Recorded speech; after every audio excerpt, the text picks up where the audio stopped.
Matti Zegar of Slovenia stood on top of the podium in Tampere, Finland, and hailed his family and sponsors who never stopped believing he could be an FIM Speedway Grand Prix winner.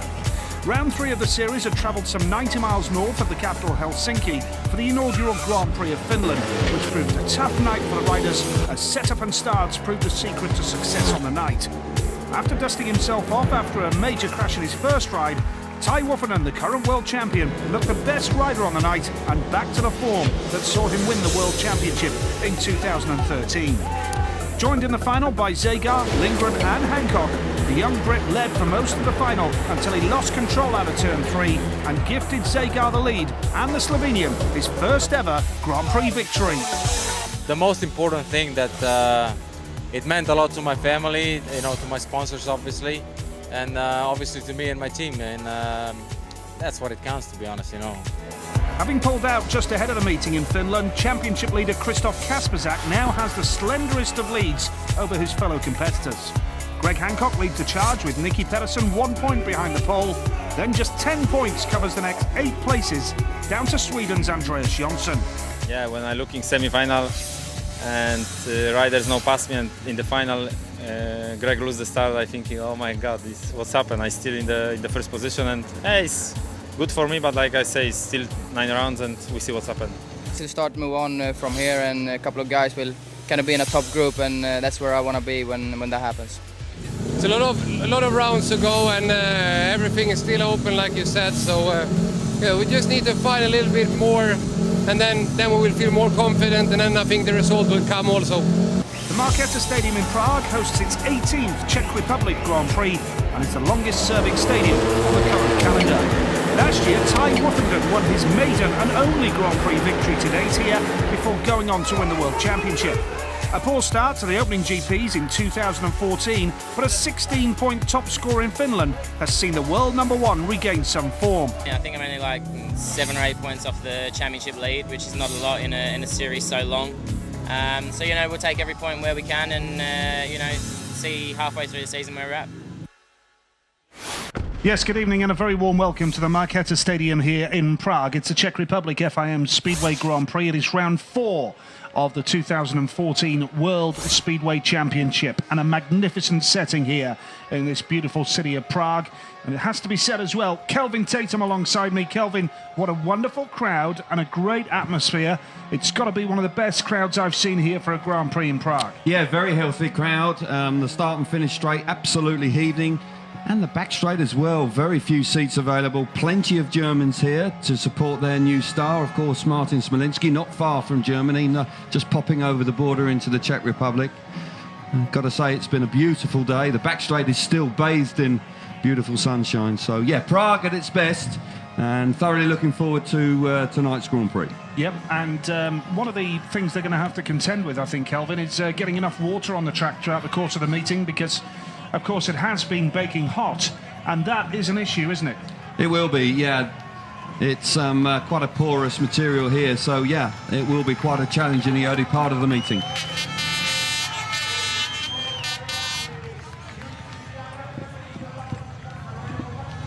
So the first race of the night, and Niels Christian Iversen, the man in the red helmet colour, 3rd in the world, and Jari Campbell, 2nd in the world. This is the first race of the night. Andreas Jonsson and the series leader Christoph Kasperzak are the other riders, and headline news, Christoph Kasperzak, the series leader who missed Tampere in Finland a couple of weeks ago, has declared himself ready to race tonight. Yeah, he's been having treatment in Poznan in Poland. He's been in hospital every day receiving physiotherapy. He's had cortisone injections to the knee. Practice yesterday, said he felt pretty good, 85% he felt, and no pain. No reaction overnight to the knee injury, so he's raring to go. Tough opening race for him. Not always easy to come from the outside here at the Markéta track. And the championship leader, I was surprised in actual fact that he actually retained the lead in the championship. Just shows you how much and how important it was to have that 11-point lead before Tampere. Here we go with the first race of the night. It's all set up beautifully.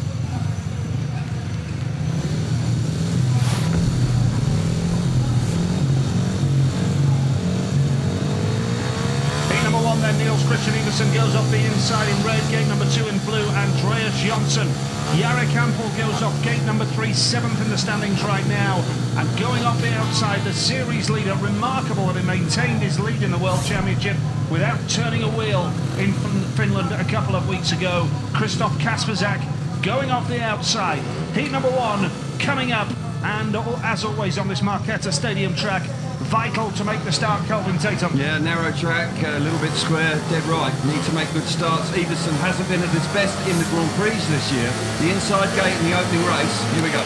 Jesper Steentoft from Denmark is our referee, and Iversen's made a good one off the inside. Now he holds that line, and Hampel trying to come around the outside, and Iversen takes him wide quite beautifully, and Kasperzak charges through from 3rd to 1st, and Hampel all of a sudden is scraping at the back here under serious pressure, and here coming through in blue, Andreas Jonsson, the Swede. Magnificent ride, and Kasperzak now 3rd. It's Iversen with the lead. Jonsson is 2nd, Kasperzak 3rd, and Jarek Hampel, who was challenging for the lead early on, has gone to the back. Well, Jarek Hampel's got beaten up here in the first race. He made a really good start, but just found himself squeezed on the outside by Iversen, who was really tough in the first corner. Iversen away out in front. Jonsson showing good speed to get himself into 2nd place. Got the better of Kasperzak coming off that 4th turn. Iversen out in front. There's a lap to go. He'll be pleased with this, Nigel. Yeah, Iversen has been absolutely flying in his league racing throughout the continent, and in the Grand Prix he's just been a little bit disappointing so far, but he's off to a winning start here in the first race of the night. It's the world number 3. It's Niels Christian Iversen takes that checkered flag ahead of Andreas Jonsson in 2nd. To the series leader, Krzysztof Kasperzak, but Niels Christian Iversen, who's only hit double figures once in 3 meetings in the GP so far this season, he'll feel a lot happier about. It was a super start for him. It was tight in the first corner with Hampel coming across from gate 3, putting him under a lot of pressure, but Iversen showing good speed out in front, and that'll settle him down. The result then, Niels Christian Iversen, the race winner, with Andreas Jonsson in 2nd place there, Krzysztof Kasperzak 3rd, and Jarek Hampel chasing the lead early on, but relegated to the back. It was a tough first race, that one, but Niels Christian Iversen held his nerve. He took Hampel wide early on. Well, he had to, because Hampel makes a very good start from gate 3, and it's neck and neck here, and he keeps coming, and Iversen has to squeeze him, and that leaves him vulnerable. Kasperzak then dives up the inside, and Jonsson follows him through, and then literally in the blink of an eye, the Polish rider gets relegated to the back. Again from the start, Iversen using that inside line. They've actually flattened the curb here in the last years, and that allows you just to run your front wheel over the white line, but Iversen knows he's got to stop that run, and that puts, you can see there how vulnerable he was, Hampel, down the back straight on the opening lap. But Iversen, 3 points to his name, Nigel, and he will be pleased with that, and it could be the signs for a big night for him. Yep, riding for Kings Lynn in the Elite League back in the UK, and my goodness, are they flying right now. Oh, yeah. They're having some terrific results, the Stars. And this man, Chris Harris, now, he missed practice here in Prague yesterday to ride for his British club Coventry, and they were 8 points down at one stage against Birmingham. Harris reeled off 3 magnificent wins to turn the meeting around, and Coventry won that local derby by 2 points in a dramatic last heat decider. So Harris here arriving early on from Heathrow into Prague. It'll be interesting to see how that not necessarily affects him, it may even benefit him. Well, he's had a hard time so far, so fingers crossed for Chris. He's got the inside gate. Iversen won the first race from there. Harris off the inside then, and Ty Woffinen goes off gate number 2 in blue. Won here his maiden Grand Prix victory here in Prague last year. Kenneth Bier goes off gate number 3 in white. Mickey Pedersen goes off the outside in yellow. England versus Denmark here. Yeah, absolutely, and you would suggest from the evidence of the first race that the inside gates would favour the Brits. The world champion, of course, won his only Grand Prix here last year, 12 months ago, in fine style, so I'm sure should have fond memories of this place, and he's been in good form, so I'm sure Woofenden coming to the tapes now. We're looking for a really big night. Can Chris Harris take his lead form into the GP here? It's off the inside gate. Oh, it's got problems, oh dear. The nightmare goes on for Chris in the GP, and Ty Woffingen has taken the lead now. Down that back straight, watch out for Nicky Pedersen in yellow. 3rd place here is Kenneth Bier, and Chris Harris has pulled the bike onto the infield.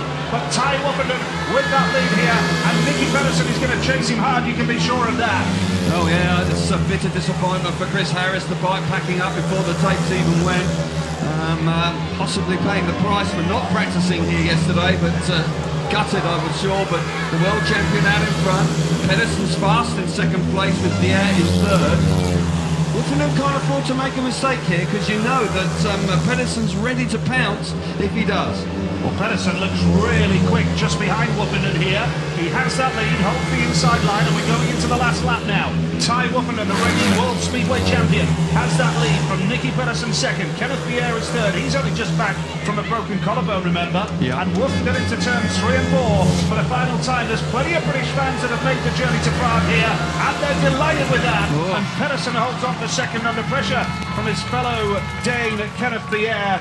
And huge disappointment for Chris Harris, who makes his way across the infield to go back to the pits area. But for Ty Wolfenden, magnificent. Yeah, well, he's back to his best, isn't he? And he comes out in Heat 2 and wins in fine style. Obviously, didn't have the pressure from the rider on the inside because that man there, unfortunately, the bike packed up on the start line and didn't allow him to have any impact in the race whatsoever. Far from ideal for him. 4 more chances, got to try and put it out of his mind, but not ideal. Well, heat number 2, the official result then. Ty Wolfenden, the race winner. Nicky Pedersen second. Kenneth Pierre was third. 3 big points for the world champion. But for Chris Harris, his bike packed up just before the green light came on, I think, perhaps. And yeah, here we see it again. Just started to rev up. Oh. The green light had come on and it just packs up immediately. So desperate. Also, that support for the tapes there has actually got caught with it. That was not exactly ideal, but Wolfenden then makes the start from gate 2. He's under pressure initially from the 3-time champion Nicky Pedersen. He runs him slightly wide in the first corner. I suggest that actually Wolfenden will be pleased that he won the race, but it looked like he didn't quite have the speed he really wanted. He was under pressure for large parts of this race from Pedersen in second place. Nicky looked quicker at times there, He didn't did, he? yeah, absolutely. And I think there'll be some changes to the bike setup, maybe a change of gearing. The track was a little bit greasy and a little bit slick, but 3 points to his name. The world champion starts well. Any guesses as to what the problem may have been with Harris's bike there? No idea. Could have been a complete engine failure. Maybe the chain broke, the front chain. It's very difficult to tell. I couldn't see from here any evidence of what it was, but nonetheless, yeah, not the best way to start tonight. Got to say as well, it was completely unsatisfactory there to see the starting tapes go up like they did with the support. Yeah. And interestingly, they are not using it for heat number 3 now. Yeah, that could have presented problems. Fortunately, they did get away with it, and the riders, it didn't clip the rider's helmet or anything, but yeah, touch fortunate there, the track staff.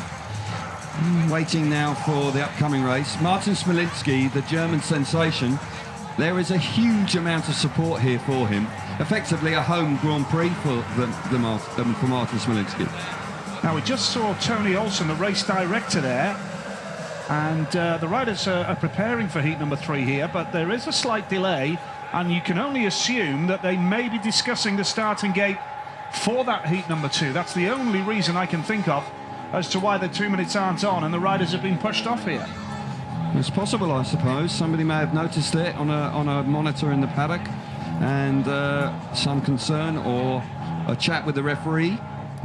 Well, if you finish second or third there in that race, would you not necessarily ring the referee and say, hang on a minute? Well, that may well be why there is a delay. We haven't seen pictures of that, so we're maybe just guessing a wee bit why there's a delay, but it could be that is the scenario. Martin Smolinski is in red here in heat number 3, and Kelvin, what a wonderful turnout of German supporters here. Yeah, well, Martin Smolinski had the biggest cheer on parade. Well, there are a lot of German people here. Effectively, his home Grand Prix, not far across the border to the Czech Republic from Bavaria, and they've come in their droves. They really have taken to Martin in Germany, and they'll be looking for a really strong performance. He's made 3 semi-finals and won the opening round of this World Championship. Well and truly ensconced in 5th place in the World Championship coming into tonight's meeting. So Smolinski on the inside gate, he'll be fired up. Yep, he's the man in the red helmet here. Martin Smolinski, the first ever full-time Grand Prix rider from Germany. And Troy Batchelor goes in the blue helmet colour in his debut Grand Prix campaign. Lindgren off gate number 3 now. He's having his best start to a Grand Prix campaign so far.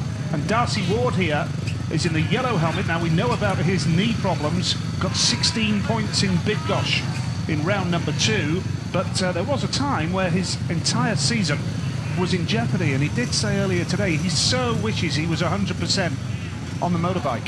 Yeah, it's not ideal, but he's riding a lot right now, and he must be coming to terms with the injury. It just doesn't feel quite like it should, but he's riding back in Britain and Poland and Sweden, so he's got a hectic schedule, and he says that's just doing the trick for him. Beat number 3 then, Smolinski off the inside in red. Gate number 2 in blue is Troy Batchelor.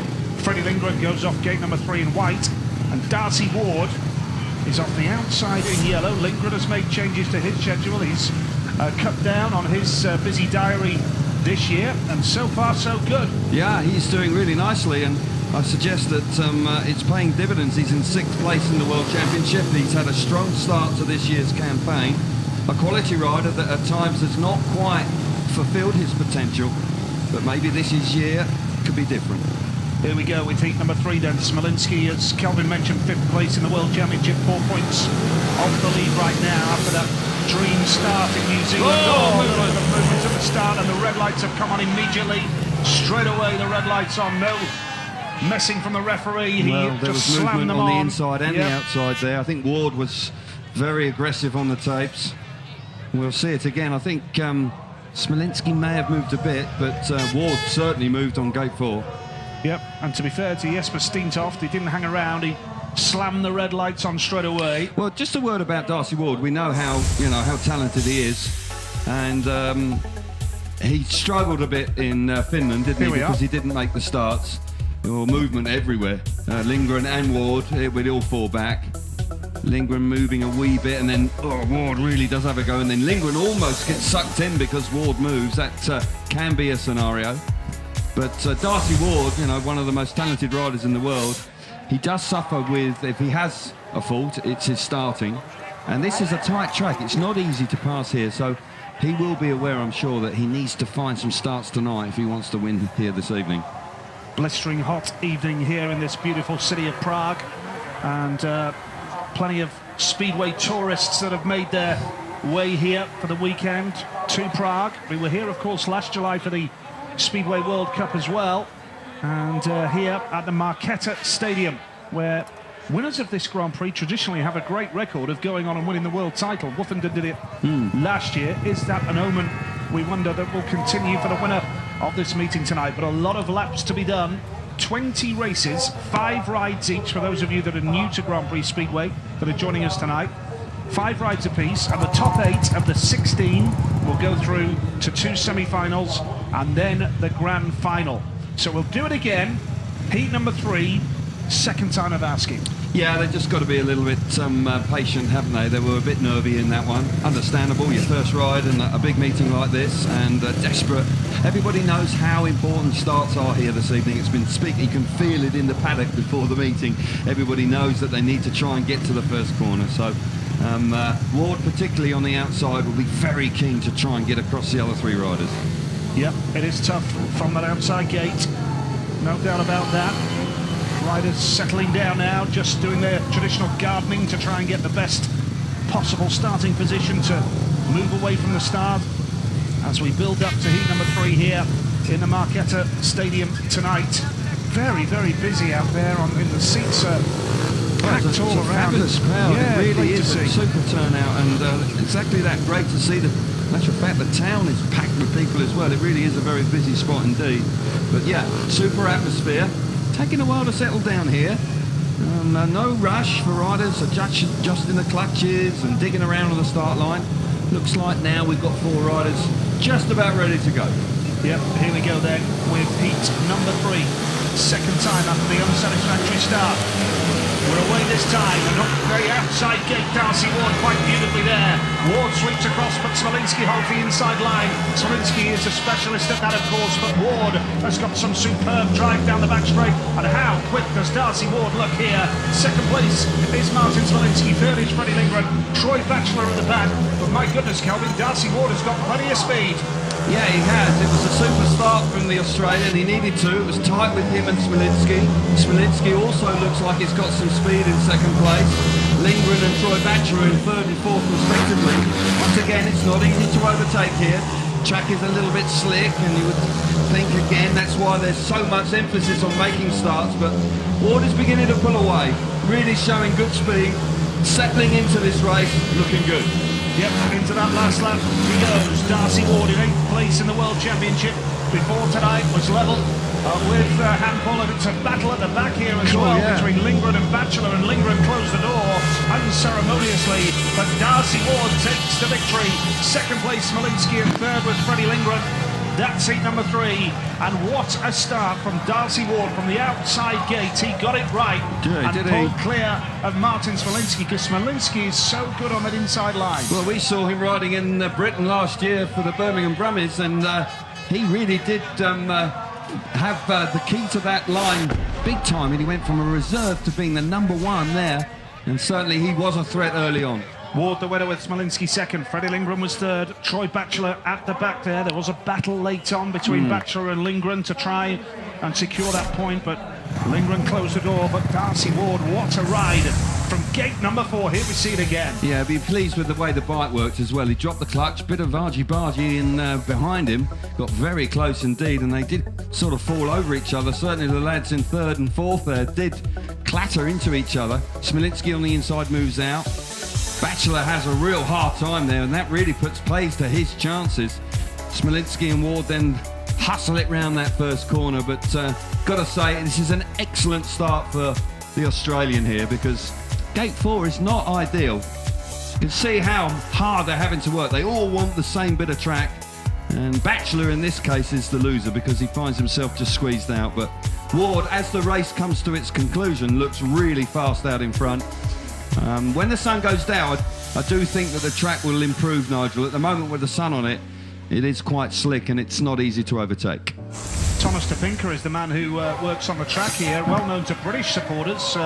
He was a real legend at Kings Lynn, Thomas Topinka. Had a spell with Workington later in his career. Yeah. Solid rider and did a very good job. Very much so. And in heat number 4, we've got Matti Zegar, who of course won a couple of weeks ago. Here we see Vaclav Milik, the wild card, who rides for the Pool Pirates in the UK. Here's Chris Holder, the 2012 world champion. Greg Hancock, twice world champion. And there's Zegar. Now, one of the guys involved with the staging of this Czech Republic Grand Prix is Pavel Ondrusík, and he was actually a teammate of Zegar's down in Cornwall at the Trelawney Tigers, along with Chris Harris as well. So a bit of a Trelawney reunion here in Prague tonight. Heat number 4, Vaclav Milik goes off the inside in red. It's Chris Holder off gate number 2 in blue. He took a knock to the shoulder in the week. Greg Hancock goes off gate 3 in white. And off the outside in yellow is Matti Zegar. And that's interesting you say about the shoulder injury, because Greg Hancock has actually been the one that's organised all the physiotherapy for Chris Holder, and now they're going head-to-head in their first ride in tonight's Grand Prix. Plenty of respect between the two, but Hancock's been in good form. Yep, here we go. He's number 4. Who's going to emerge? It's very tight going into that first turn. Hancock for the trademark gate. Watch out for Zegar around the outside, but Hancock is a wily old fox. Yeah. He knows exactly what line to use, and he did that superbly. Hancock with the lead. Zegar is second. Chris Holder is third, but Vaclav Milik is really putting a bit of pressure on. But Greg Hancock, what can you say? He really did pull off a fantastic move. Not only did he make the start, but he blocks the challenge of Matti Zegar just behind him there. Yeah, showed all his experience. He worked the bike beautifully to the first corner, was aware that Zegar was sweeping across from the outside, and then moved out to stop the run, to kill his momentum, and he's out in front. Zegar is a threat. Keep your eyes on Zegar in second place. He's got some speed and he's settling down and he's chasing hard there, trying to catch the American. Holder's a little disappointing, not quite on the pace in third place. Zegar's coming, you know, Nigel. He's beginning to push. I think Hancock should hang on, though. Yeah, maybe one more lap and Zegar can make more of an impression, but here comes Hancock. He's going to take that checkered flag. Zegar really did come on strong towards the end. Yeah. Had a real go there. But Greg Hancock, wonderful ride from the start, and then did a lot of work early on to see off the challenge of Matti Zegar. It was almost like he had eyes in the back of his head. He knew exactly where Zegar was going to be, blocked the challenge and got the victory. Yeah, it was a classy first corner. And it was a super start as well, because Gate 3, I had a look at the track earlier on, and I fancied that Gate 3 might not be a good one tonight, but certainly he made light work of it. He's on the golden tyre, and he makes it work. Greg Hancock, the winner. Matti Zegar, second there. Chris Holder was third. And Vaclav Milik trailed in the back. So the 4 race winners so far then, after 4 heats here in Prague: Ty Woffenden, Niels Christian Iversen, Greg Hancock, and Darcy Ward.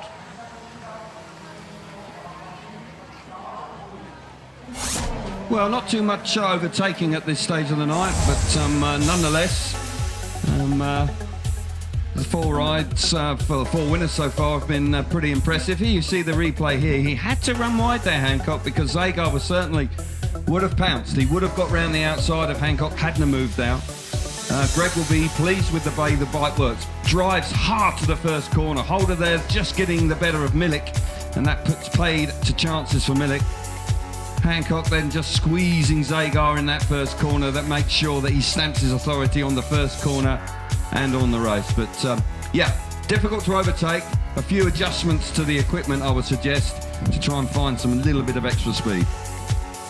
Yep, super ride. This was the key moment, just as important as making the start. Yes, it was, because Zagar had that little bit of extra speed in the middle of the corner, and he may well have been able to get round the outside of Hancock if he hadn't moved off the line. A much better start to tonight's meeting than in a couple of weeks ago, so he'll be pleased with that. And Matti Zegar is down in the pits area with our man Jason Harold. Well, Niels Christian Iversen, it seems that the first corner's all important, but you've got to be pretty hard coming out that second bend as well. Yeah, it looks like it. Yeah, it's still early, you know. I think there'll be a lot of different racing lines later, but yeah, you've got to be hard out there. You look like you were determined, though, coming out the gate. That first win all important after what happened to you in Finland. Yeah, they're all important, you know. This was only the first race of the night, so it's got to keep focused and do the same again. All right, we know you're in Heat 5. Thank you, Niels. Good luck. Thank you. Yeah, good start for Iversen. He'll be pleased with that. Obviously aware that there's plenty of racing to do, but, you know, it's a lot better than it had a couple of weeks ago in Finland for him. And he's a class act. Number 3 in the world last season, so, yeah, he'd be looking for a really big night. Yep, terrific lineup coming up in Heat 5 as well, with Zagar and Iversen going head-to-head. Harrison Well, Lindgren. Harrison needs a ride, doesn't he? You know, what a dreadful start for tonight. I feel for him. You know, he has worked awfully hard. Last night he rode well for Coventry in the Britain. Comes here and the bike packs up on the start line. You just couldn't write that, could you? No. Beautiful view here from high it's a up. stunning place, isn't it? Yeah. One of the most beautiful cities in the world, no doubt. And plenty of tourists. As you said, it was very, very busy in town earlier today. And such a beautiful day as well. And they've travelled from Poland, Germany, the UK. Contingent from Denmark here as well. I don't think I've seen a better crowd here. This is a really good turnout. And that's terrific to see. I'm delighted about that because, you know, there's an awful lot going on. But, yeah, look at that. Heaving crowd, super atmosphere. I do believe when the sun goes down a little bit, then the track will actually improve and we should see some better racing because the first 4 races were processional and that is often the case here. But riders will also figure it out and you'll see boys beginning to really work the track a little bit better. But solid starts for Iversen and Hancock and Woofenden, certainly. But it's very, very tight for the World Championship as well. Christoph Kasperzak, of course. And now we see Greg Hancock leading the World Championship. At 43. Yeah, and he's 44 soon as well, next week, I do believe. Well, you wouldn't put it past him being world champion. You know, he's riding so well, and it's coming into tonight, it's wide open. Woofenden making a huge move in the championship after 2 poor rounds, particularly after Bydgoszcz. You would suggest that he was sort of like you were concerned about him. He looked like he was really down in the dumps, but fair play to him and his team. They have done, well, they've performed miracles, and suddenly he's back on it, scoring points in all the leagues, and he started well this evening. Yep, they are now doing some track watering, and they are going to have to keep that under control. And the home straight under the shade, but the back straight still exposed to the sunshine. And yeah, I think it's probably going to take 2 or 3 laps of the water truck to get the necessary amount down here. But the problem with this material they've got here, Nigel, it's very porous. There's no clay in it to sort of hang on to the water, and it tends to dry very quickly. There's a little bit of a breeze, and it's still 20 degrees here at 7:30 in the evening, so you know the track will dry. And as I say, it will do the track a favour when the sun goes down a little bit to enable the moisture to stay in the track, and then you'll find that the material, the track will actually make a little bit more dirt, and racing lines will appear. Yep, just waiting for the start of heat number 5. The riders will push off very shortly. Crowd enjoying themselves. As you said, the racing a little bit processional, but there's a good atmosphere. The fans are enjoying themselves.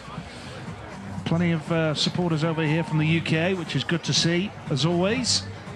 Well, we've been here 18 times for GPs, and you know, it's been on the calendar pretty much throughout the whole history of Speedway Grand Prix. And we have been, of course, last year, of course, we had the World Cup final here as well. So, you know, it is a permanent fixture on the Grand Prix calendar, and it's a super place to visit. Let's hear from Greg Hancock now down in the pits. Well, Greg Hancock, great start in your win there. Well done. How's it feel out there? Well, it feels pretty good so far. You know, it's you know, there's always the anticipation before the race starts, but right now things feel good. I got off to a good win there, and you know, got a few more to go. Lots of guys, lots of speed, so it's important to get out of the traps. It is. I mean, Prague's a really great track. It's a great racetrack, but at the moment, you know, like always in Speedway, the start is always the most important when you got 16 riders that are all fast. You were in Finland. I know it was kind of you stuck when you should have twisted. So you're happy with your setup tonight? Yeah, things are working good. You know, it's we're always trying to improve and make things a little bit better. But that's just the greediness part of me. Greg, thank you. Good luck. Thanks a lot. Cheers, Greg. And he is now the series leader, of course. So, yeah, marvellous. You know, it really is magic how he has maintained his enthusiasm, never missed a Grand Prix. And here in 2014, he's leading the World Championship once again, so you can never write him off. Great view right on top of the main grandstand here at the Markéta Stadium in Prague. What a view that is, absolutely brilliant. And we're just waiting, as we say, for the riders to push off for heat number 5. They're ready, and the track has been watered. And well, I'm keeping off and running. Yeah, I'm keeping my fingers crossed for Chris Harris this time. Desperately needs to get some points on the board. Has got 4 more opportunities, so you know he can still have an impact in this evening's meeting, but he needs his motorbike to stay running.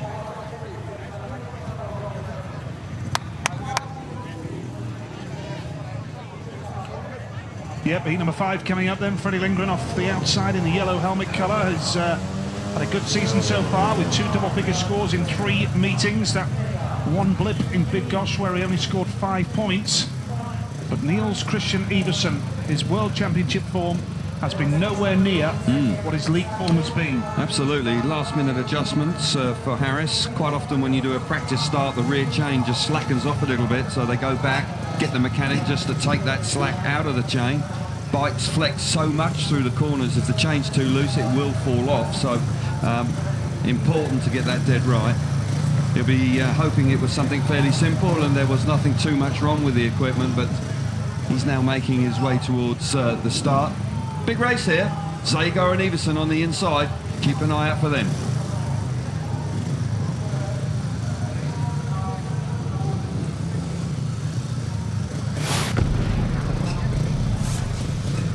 Here we go with heat 5 then. Matty Zagar going off the inside in the red helmet. Niels Christian Iversen, a winner first time out. He goes off gate 2 in blue. Chris Harris, can he get away from the start this time after those bike problems in his opening ride?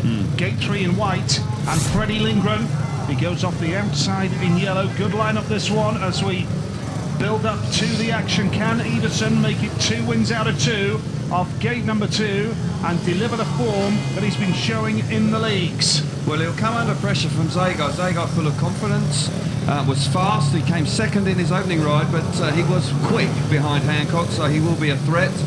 It looks to me that former Harris has changed his equipment, so clearly there was something wrong with the engine in the first one. Here we go. This is heat number 5. The green light is on, and going into that first turn. Zagar's made a beauty, and Harris has switched up the inside. Lovely move from Chris Harris, but Zagar gets the speed. Everson outpaces him as well, and Lindgren's at the back now, but Lindgren is going to come and have a go, although Lindgren's almost lost it completely. But the lead here is with Matti Zagar, second place Niels Christian Everson, and Harris is third. Yeah, Zagar's now hit the front, and you can see how quick he was. He looked threatening when he was behind Hancock in his opening ride. Made a good start, it was level. Everson was vulnerable in actual fact to Harris. But look at Zagar. Zagar is absolutely flying here. Putting away, Everson is a quality rider and he's just leaving him. Looking good, the Slovenian out in front. Harris in third place. It's battling hard, and Lindgren got it all wrong on the opening lap, but Zagar, very impressive out in front. Yep, Zagar proving the fact that he started with 2 6-point scores in Auckland and Big Gosh, and has finally got it right in Tampere with his first Grand Prix win, of course, and what a ride that is here in his second outing in Prague. Super ride from Matti Zagar with Niels Christian Everson taking second place there, Chris Harris third, and Freddie Lindgren at the back. It was a good switch by Harris early on, but the two boys in red and blue were able to get the drive out of that second turn and pull clear. Matti Zagar, 5 points out of 6 for him now. That's a good start. Same for Niels Christian Everson. And third place there, Chris Harris with his first point of the night, of course, after that mechanical breakdown in his opening ride. Lindgren last there, and it means now that Everson and Zagar are the early leaders after 2 rides each. Yeah, Zagar was very impressive. He made a good start from the inside, and then the speed he's got is really terrific. See it again here, it's close, but he just pulls there to the first corner. He runs wide, and that leaves himself a little bit vulnerable. Good move initially from Harris, but just doesn't get the extra drive on the inside to try and get into second place. Watching it again, the two boys on the inside, level initially, but the shorter run to the first corner on the inside pays big dividends here for Zagar. Allows the bike to run into the first corner. Little bit vulnerable here. Right now, just momentarily, you would suggest if there's a bit more grip on the inside, he might got a squeezed coming off the corner, but he's got loads of confidence. Feels really good on the motorbike, and he pulls away out in front. Lindgren got it all wrong there on the opening lap, and that really just put paid to him, and he can't land a bow. But Zagar out in front, 5 points to his name. Big smiles, looking good. Quite right too, same score as Niels.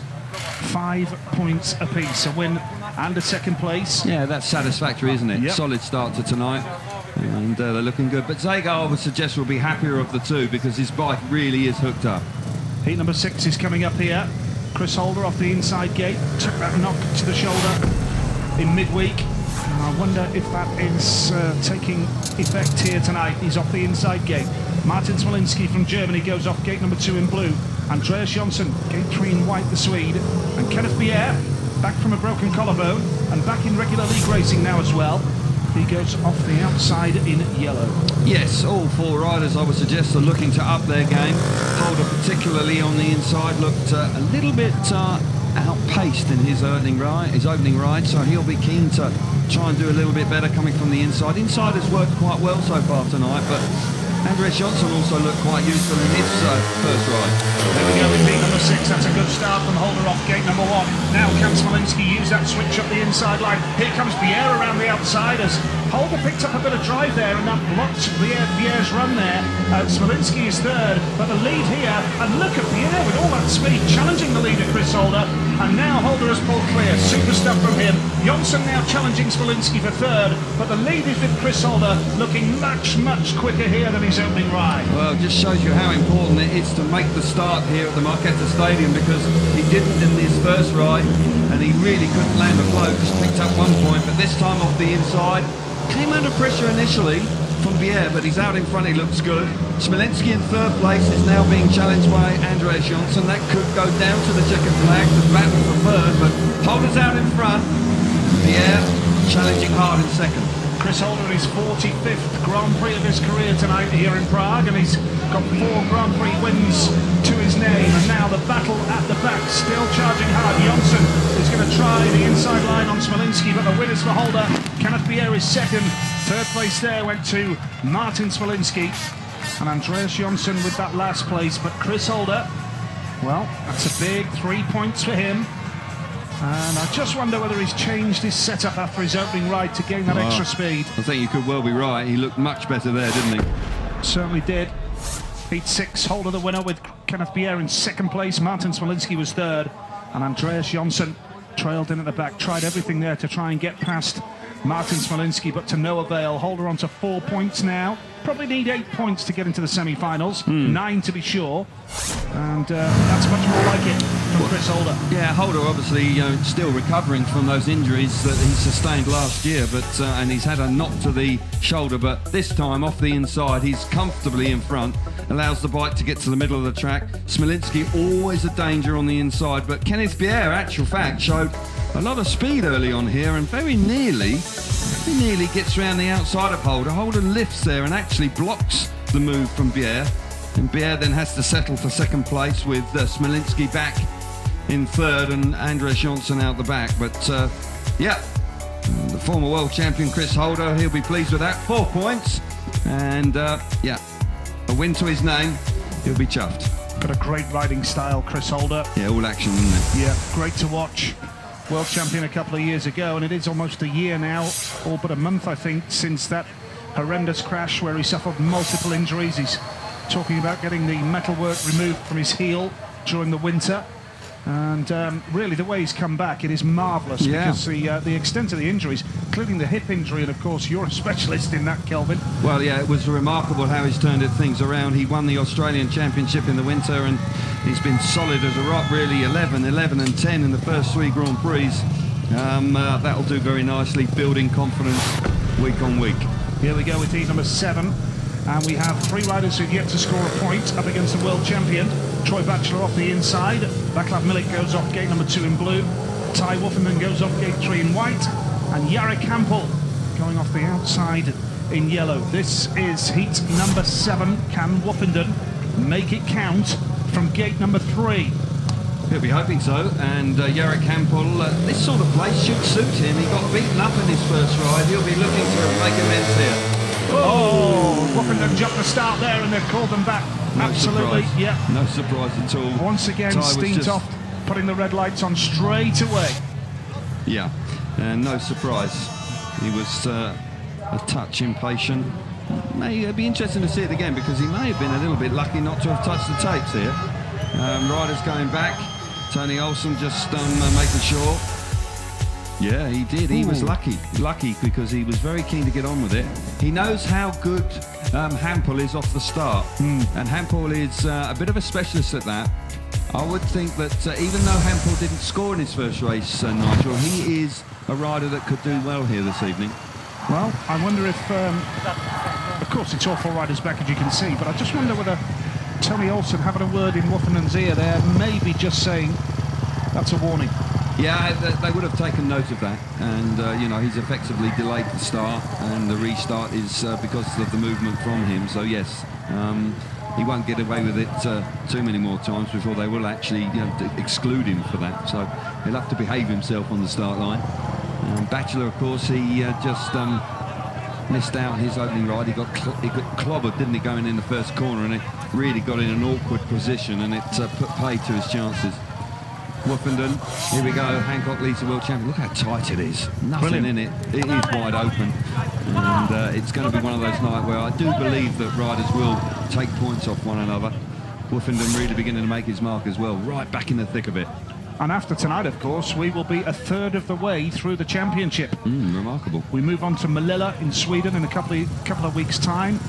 We then have Copenhagen, of course. Cardiff is on July the 12th this year, the British Grand Prix at the Millennium Stadium, Cardiff, on July the 12th. Looking forward to that as we build up to heat number 7, second time of asking. And that's the second restart of the night here in the Markéta Stadium, Prague, and they do some league racing here in the Czech Republic. Not very often, but they have Nicky Pedersen riding for Prague here at the Markéta Stadium. They have Pardubice, of course, which is a pretty good racetrack as well. Oh, it's a super racetrack, and in Pardubice in October they have the Golden Helmet Race meeting, and that is once again another very well attended meeting, big international event. Troy Batchelor off the inside in red. Vaclav Milik goes off gate 2 in blue. Ty Woofenden, gate 3 white here. Jarek Campbell off the outside in yellow. You raced on this track, Kelvin. How did you get on? I did okay, in actual fact. In the Tomacek Memorial, I had 1 or 2 decent results, and in World Championship meetings, but it is a track where you've got to make starts, and fortunately, every now and again I could make a start, so it wasn't too bad. Heat number 7 it is then. Wolfenden's pit crew watching on here in the Marquetta Stadium. Winner first time out, Ty Wolfenden, started the season with a 7-point score in Auckland, then only 5 in Bydgoszcz. Poor lead form as well, but he's bounced back in some style. Here we go with heat number 7, the rerun. What a start from gate number 2, and Vaclav Milik, but Wolfenden is going to come across there, and it's all very tight. Oh, that's a nasty one. That is a nasty old crash. Jarek Campbell has gone down. Vaclav Milik is there as well. Batchelor was in the mix, and let's just hope that the boys are going to get up and walk away from that one. You can just see how quickly the bikes accelerate when you actually come off the throttle there. And riders literally being thrown into the air fence. Well, I think Jarek landed on the track. That is a major concern. Both riders still down, and it was a nasty-looking spill. Yeah, it was. Milik seems to be okay. He sort of sat up. I think there's more concern about Jarek Campbell at this stage. Batchelor was involved, as you rightly say. And they seemed to... they just bunched up, didn't they? He was the meat and the sandwich, and then he straightened up, and that collected Milik. And then when the bike actually, when you come off the throttle... Well, they're calling for an ambulance straight away for Jarek Campbell. He landed awkwardly. Yeah, they know there's something wrong down there. His pit crew, they're signalling for the ambulance to go across to Jarek straight away. So quite clearly, there must be something obvious that is wrong there for Jarek.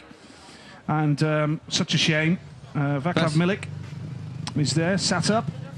I'm sure it's only a matter of time before he'll walk away, but you never...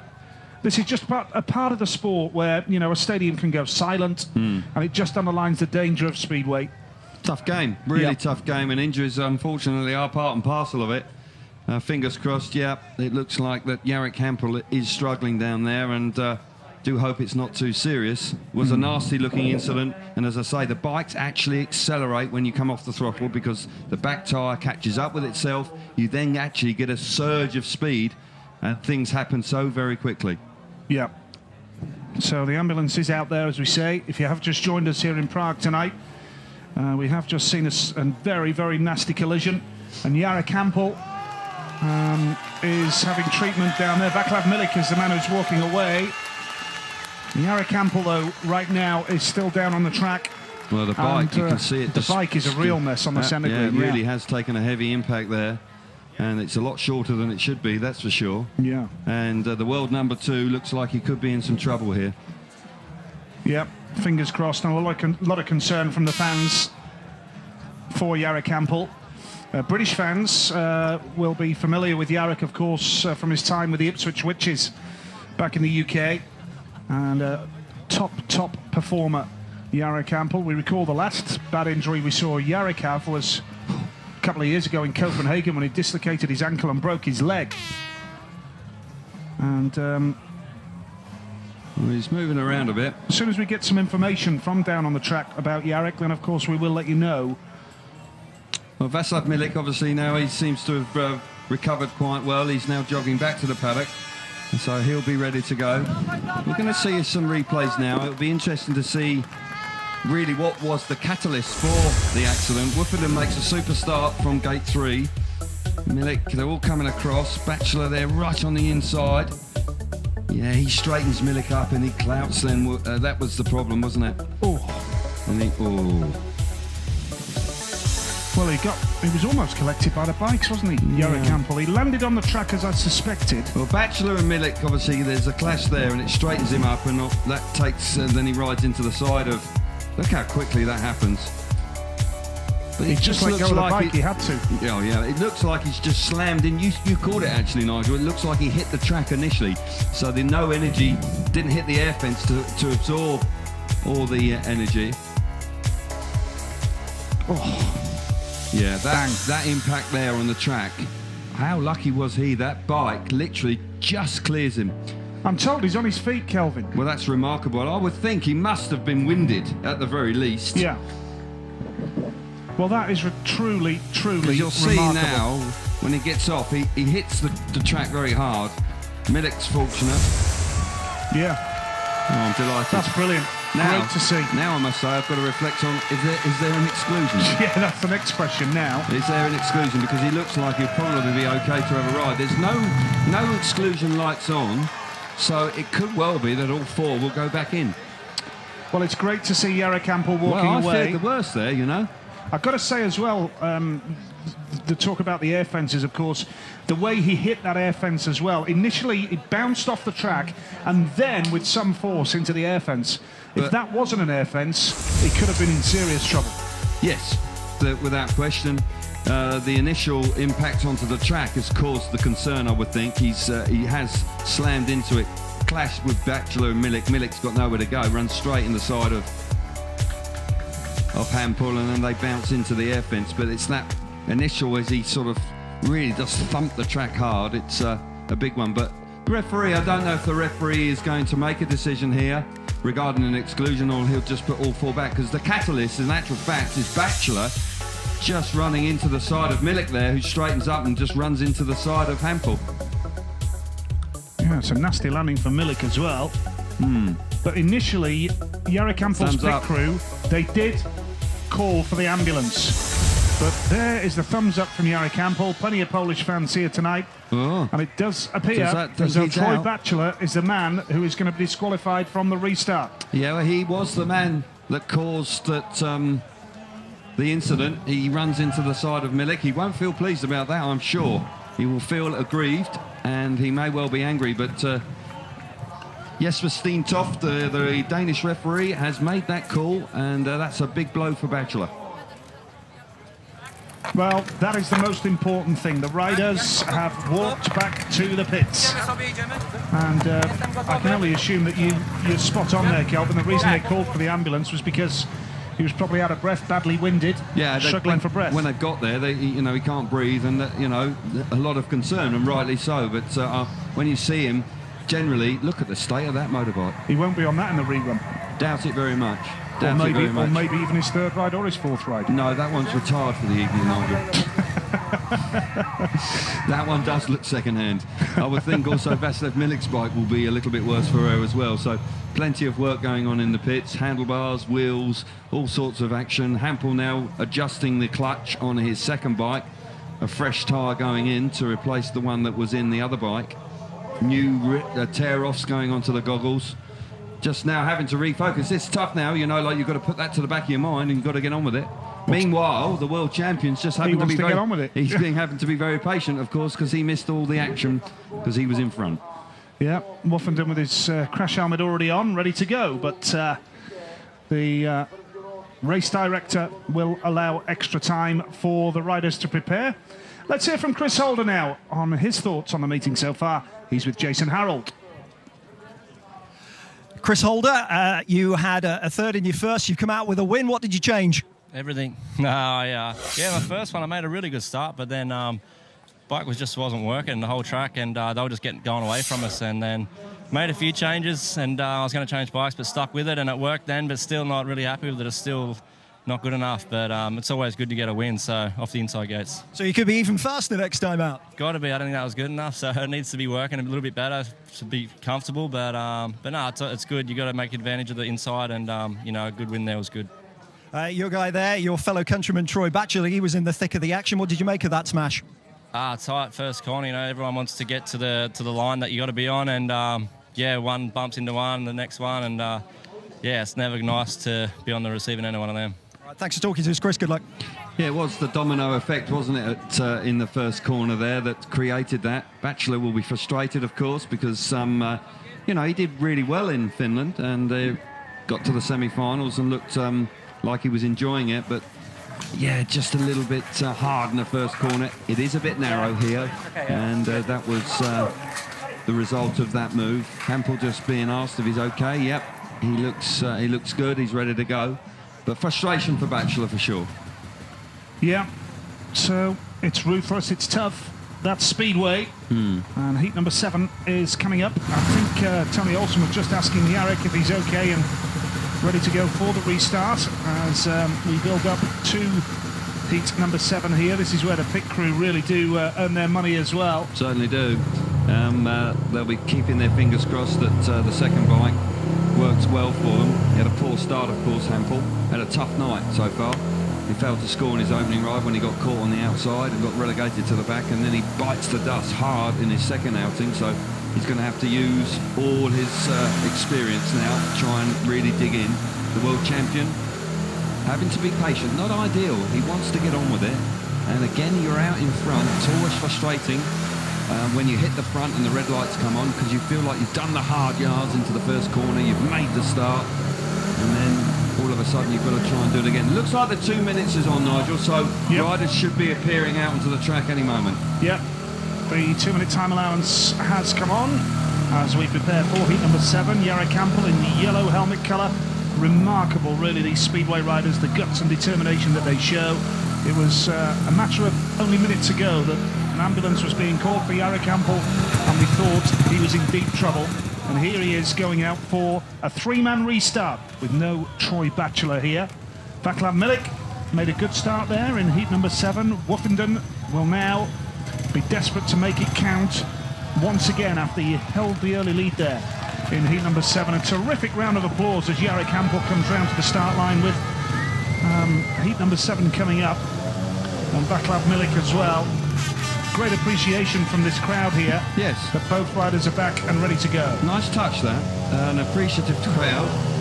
And they knew how hard that was. It was a dramatic crash, and they're delighted to see the two lads back on the bikes and out for the rerun. Woofenden's gone back to the pit gate and just wants the clutch adjusted.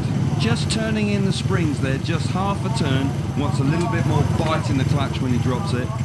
And he knows how important it is, because I tell you, Hampel, if he hits the front, he can be really difficult to peg back. We've seen time and time again Hampel turn his nights around after a poor start, so don't put it past him to win this rerun. Here we go with heat number 7 then. There's no rider on the inside. Troy Batchelor disqualified, of course. Vaclav Milik goes off gate number 2 in blue. Ty Woofenden gate 3 in white. And Jarek Hampel going off the outside in yellow. Great to see Milik and Hampel ready for action as heat number 7 is upon us here in Prague tonight. Sun just setting behind the main stand here. Here we go, heat number 7. Do it again, and away from the start. Woofenden is going to hit that first turn. That's a good start from Ty Woofenden.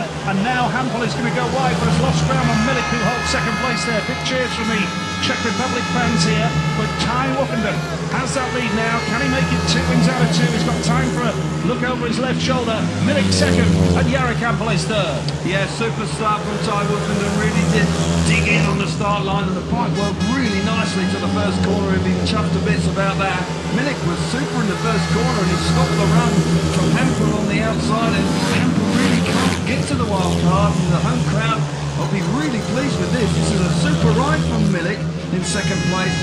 But Woofenden looking like he's going to go back-to-back wins, back to his best. Looking good here tonight. Yep, he did say he was looking forward to coming back to the Marquetta Stadium, the scene of his one and only Grand Prix victory. That memorable night last year when he stood on the top step of the podium for the first time. Can he do it again for a second successive year?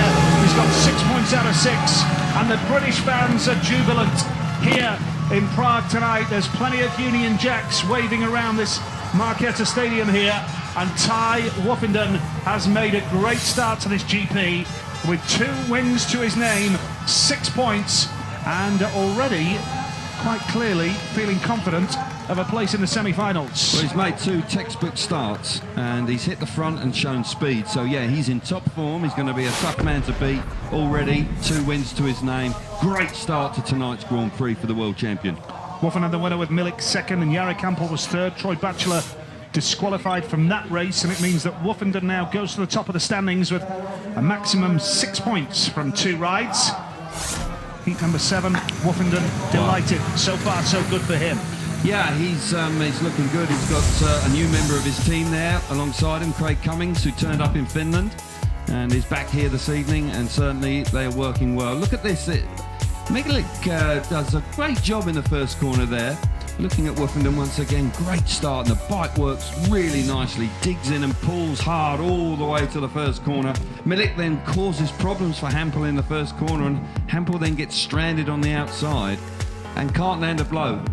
Meanwhile, the world champion is looking silky smooth out in front. The team are absolutely delighted, riding every moment of every race with him, but Ty out in front, 6 points to his name. Yep, terrific stuff from Woofenden, and it's fair to say the world champion is back on form after his early season concerns. He said that he never lost faith in his own ability, and he felt physically fine, but there were issues that needed addressing, and they've clearly been addressed as we build up now to heat number 8. A couple of race winners here in this race. Is a lineup. What a lineup, absolutely.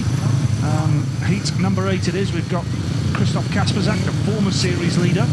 Here's Darcy Ward, who was so impressive in his opening ride. He's going off gate number 3 here. We've got 3 times world champion Nicky Pedersen and twice world champion Greg Hancock. 5 world titles here in heat number 8.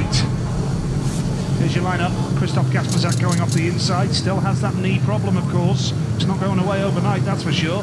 Nicky Pedersen goes off gate number 2 in blue. Darcy Ward, also a member of the Dodgy Knee Club. He goes off gate number 3 in white. And Greg Hancock goes off the outside. He's another member of it. He wears CTI braces all the time. They've all got dodgy knees, so got to get on with it. And Greg Hancock was supreme in his first ride. But this is a terrific lineup, very hard to call. Kasperzak on the inside could be a danger. Here we go then. Heat number 8. Yes, we're still top. The green light on. Hancock's made a good one, but so has Ward off gate number 3. Darcy Ward clamps the inside line. Here comes Hancock around the outside. Ward really closes the door ruthlessly, and Nicky Pedersen comes through. Now he's going to take Hancock out. Hancock almost loses it, and Ward has the lead, and Pedersen is chasing down Darcy Ward hard here. Kasperzak third, Hancock at the back, but Pedersen has got loads of speed, Kelvin. He has indeed, and he was ruthless on the opening lap. He gave no room to Greg Hancock in the bottom corner, and Hancock very nearly came off the bike. Remarkable how he stayed on. Ward once again out in front, has resisted the charge from Nicky Pedersen. It's looking like he's beginning to pull away. Kasperzak in third place, and disappointment for Hancock out the back, but Darcy Ward really looking strong tonight. Yep, into the last lap here of heat number 8. Darcy Ward set to join Ty Woofenden on a maximum 6 points from 2 rides here. This is a super ride because he was under pressure early on. Pedersen was pushing him hard, looks over his shoulder, and it's Darcy Ward who makes it 2 wins out of 2. Nicky Pedersen was second. Third place there was Christoph Kasperzak, and Greg Hancock did well to maintain control of the bike because Nicky Pedersen, well, he was in front of him, he held the line, and Greg Hancock almost lost control of the bike and finished last there. But what can we say about Darcy Ward? It's the young guns who are leading the GP. Maximum men, Darcy Ward and Ty Woofenden. Great stuff from those boys. Heat number 8, Ward the winner. Second place was Nicky Pedersen. Third place there went to Christoph Kasperzak, and Greg Hancock trailing in at the back. So Ty Woofenden and Darcy Ward, 6 points out of 6. They are the maximum men after 8 heats here in Prague. Yeah, that was a super ride from Darcy Ward. You've got to say, that was a hell of a lineup.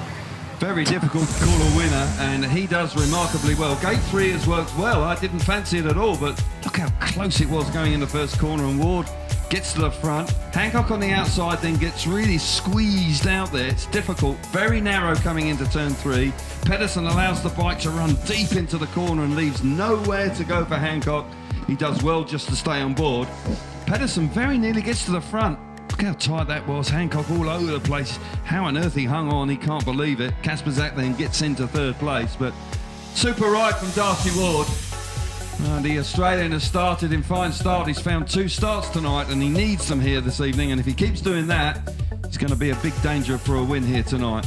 Ward, so talented, coming to terms with that dodgy left knee he's got. He looks good. Well, it's only my own mathematics, but I reckon Nicky Pedersen leads the World Championship now after those 2 second places, but that's more like it from Darcy Ward. He is a brilliant talent. Delighted to see him racing after his knee problems. And Ty Woofenden is with our man Jason Harold. Well, Ty Woofenden, 2 rides, 2 wins. We're talking about this being a happy hunting ground for you. You've got to be happy with those 2. Yeah, it's only early doors, but yeah, 2 wins. Gate 4 in my next one's always tough, but just watching the boys have a bit of an argument, Nicky's up to his old tricks again.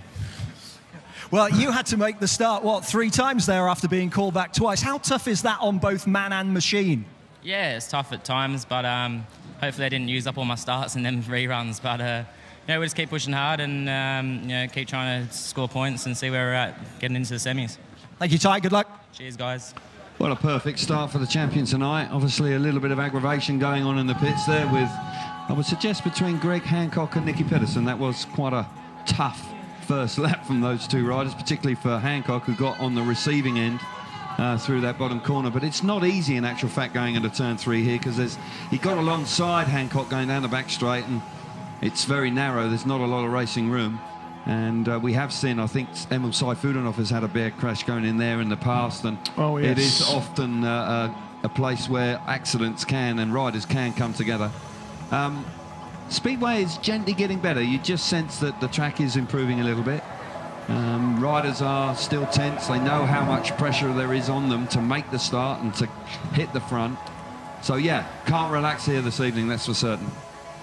Yep, it's tough, isn't it? Because the riders know the importance of making the start here, and when it's so hard to pass, some riders will just go that extra mile and that extra desperate measure to try and get an advantage. And Darcy Ward, another maximum man so far, he's with Jason. Well, Darcy Ward, you're at the top of the leaderboard as well with Ty Woofenden, 6 points, but doing it the easy way. You've made 2 great starts. Yeah, a little different, isn't it? Yeah, it's been good so far. It's only 2 heats, so anything can happen. So just keep going, but it feels pretty good now. That one start, though, the big blast from the outside, that must have felt good coming into fresh air. Yeah, it's don't know, it feels good. I don't often do that, but 2 from 2, I'll take that. But I've been working hard to try to do what I'm doing, and it's getting somewhere. How is the knee shaping up? How's it holding out? Because I know you've got to put your leg down here. You haven't in previous GPs very much. Yeah, the knees, to be honest, it's not bad. It's probably nearly as good as I could imagine. So that's pretty good. It's not giving me any grief, and I can still keep pushing forward and getting better. So stay on the bike and no silliness like in that race I seen, and we'll be right. Cheers, Darcy. Yeah, he's looking good this evening, and starts for him have always been a bit of a problem, but certainly in the first 2 rides here tonight, he's looked good. Greg would be a touch frustrated, I would think, after that last ride, because he was... Touch angry as well, I would think. Yeah, I don't think that's too strong, and he was left in all sorts of trouble in that bottom corner with Nicky Pedersen coming up the inside. Thomas Gollop, please come back. Well, he was something quite special, and he rode very well here at times. Well, he rode everywhere good at times, if the truth be known. He was a class act, that's for sure. Yep, we do miss Thomas Gollop. Heat number 9 is coming up next. Greg Hancock has got to get himself dusted down and ready for action. And, yep, Nicky Pedersen, my mathematics haven't deserted me totally. 38 points. My old teacher will be delighted. Greg Hancock, Greg Hancock and Christoph Kasperzak, 37. Chris Holder, 36. Now, Woofenden's 2 wins and Ward's 2 wins have propelled them right up the standings. Ward on 35, Woofenden and Smolinski on 34, and Zagar 32. Well, Woofenden is a remarkable story already. When you consider how poor he was in Bydgoszcz, and he was languishing down in the lower regions of the World Championship chase. In less than 2 meetings, he is now well and truly in the thick of the action and is really looking like a world champion. And certainly a rider that everybody in the paddock now will be aware is going to be a major threat for this year's title as well. Looking good so far tonight. Championship nip and tuck between all these boys.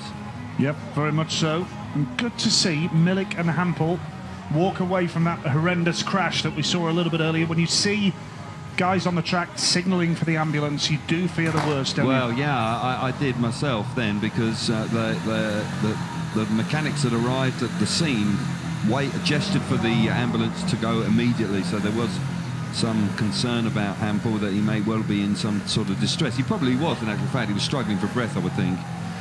But fortunately, he's been able to get back on the motorbike. But he's still got work to do. He's only scored 1 point from 2 rides. So Jarek will have to dig deep in the next 3. Everson started well. 5 points, and he'll be satisfied with that. Zagar and Iversen, in actual fact, they went head-to-head in the last race. They've actually got the same engine tuner as well. So Anton Nischler for the south of Germany does solid work, and those two boys both looking fast here tonight. The number 9 it is then here at the Markéta Stadium in Prague. This will be the third ride apiece for these riders.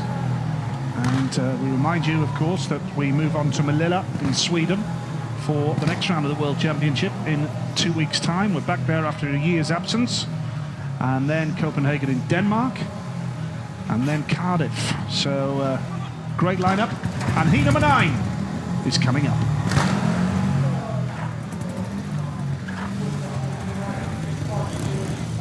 Well, there's Greg Hancock, a man who I'm sure will be wound up for points here. Be looking to make up for his last place there.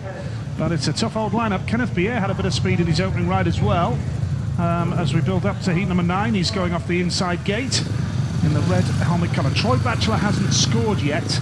And as you said earlier, Kelvin, that's a disappointment for him because he had a good performance in Tampere a fortnight ago. 10 points, double figures. He looked a lot better, and both those riders that you mentioned there, Hancock and Batchelor, will be very keen to get amongst the points this time.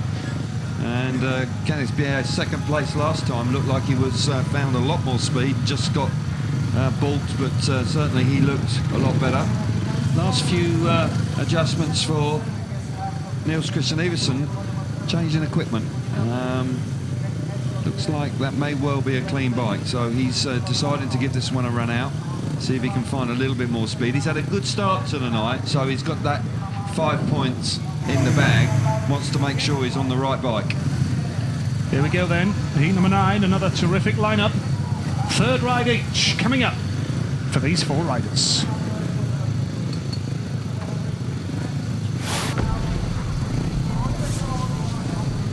Heat number 9, your lineup then. Kenneth Bier goes off the inside, the Dane in red, 3 points so far. Greg Hancock looking to make up for that last place last time out. Gate 2 in blue. Niels Christian Iversen goes off gate 3 in white. Troy Batchelor going off the outside in yellow.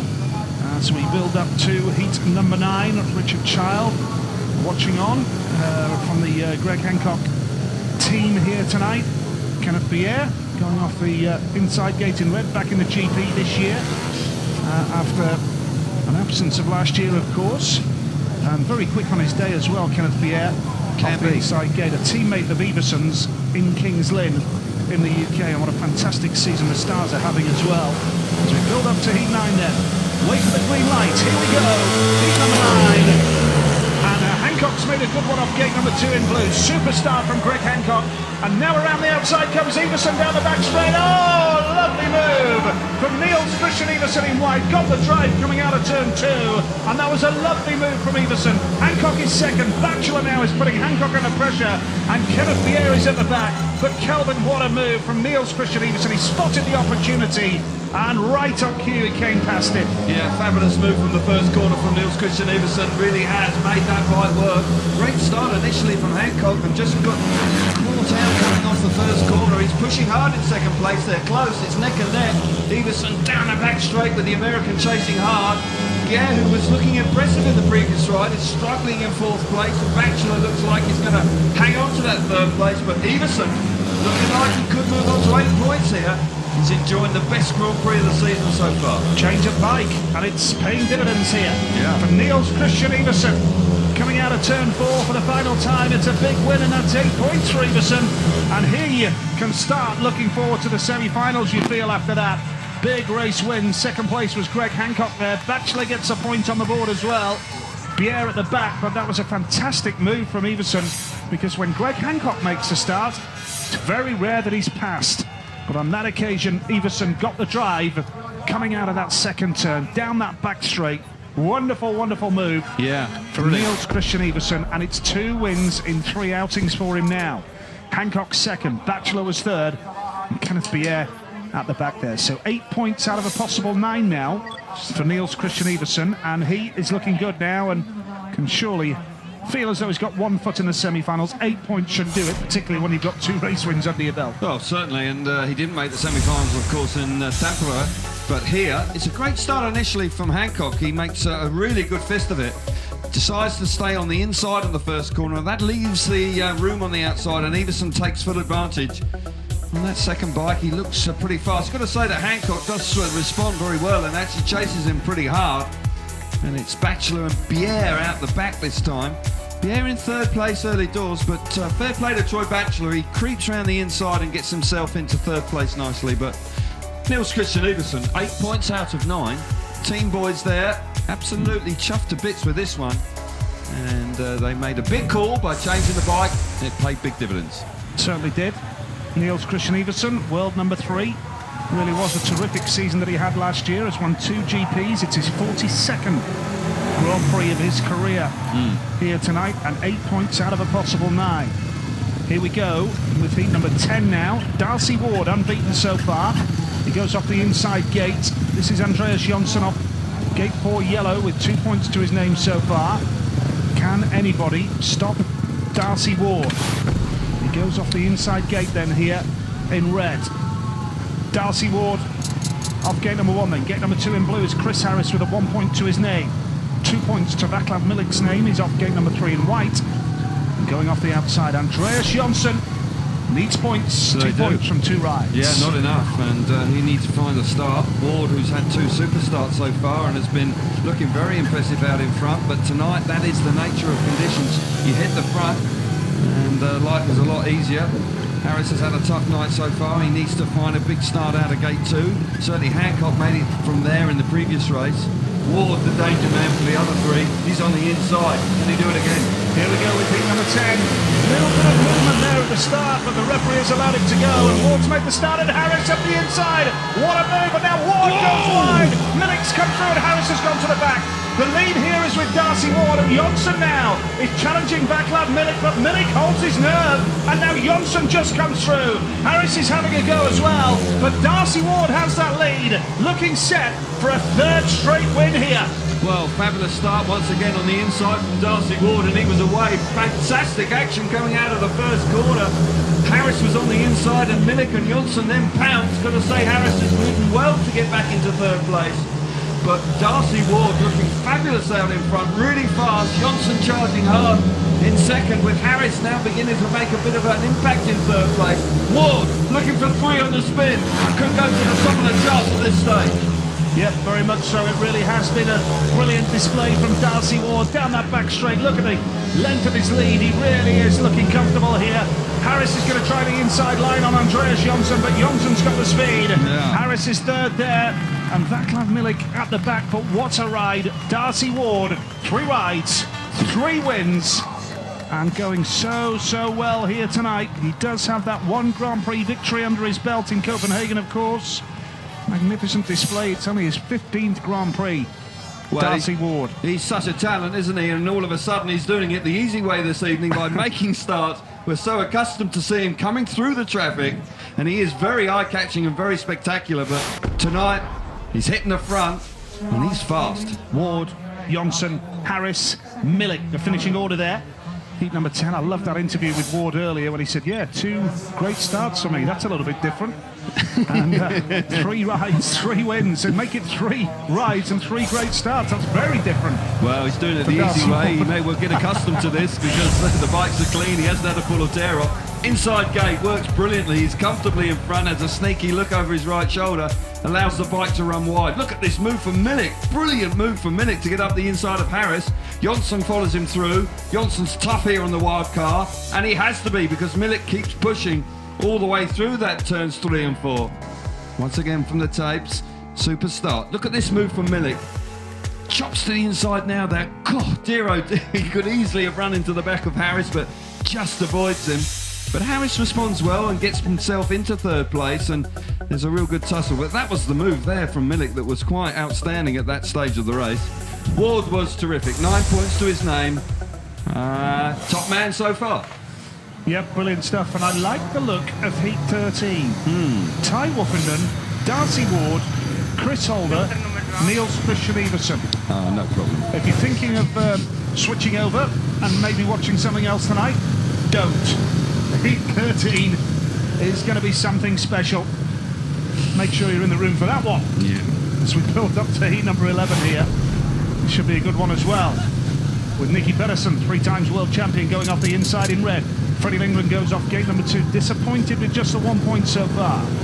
Jarek Hampel involved in that awful incident earlier, but great to see him back on the bike. And Chris Holder going off the outside in yellow.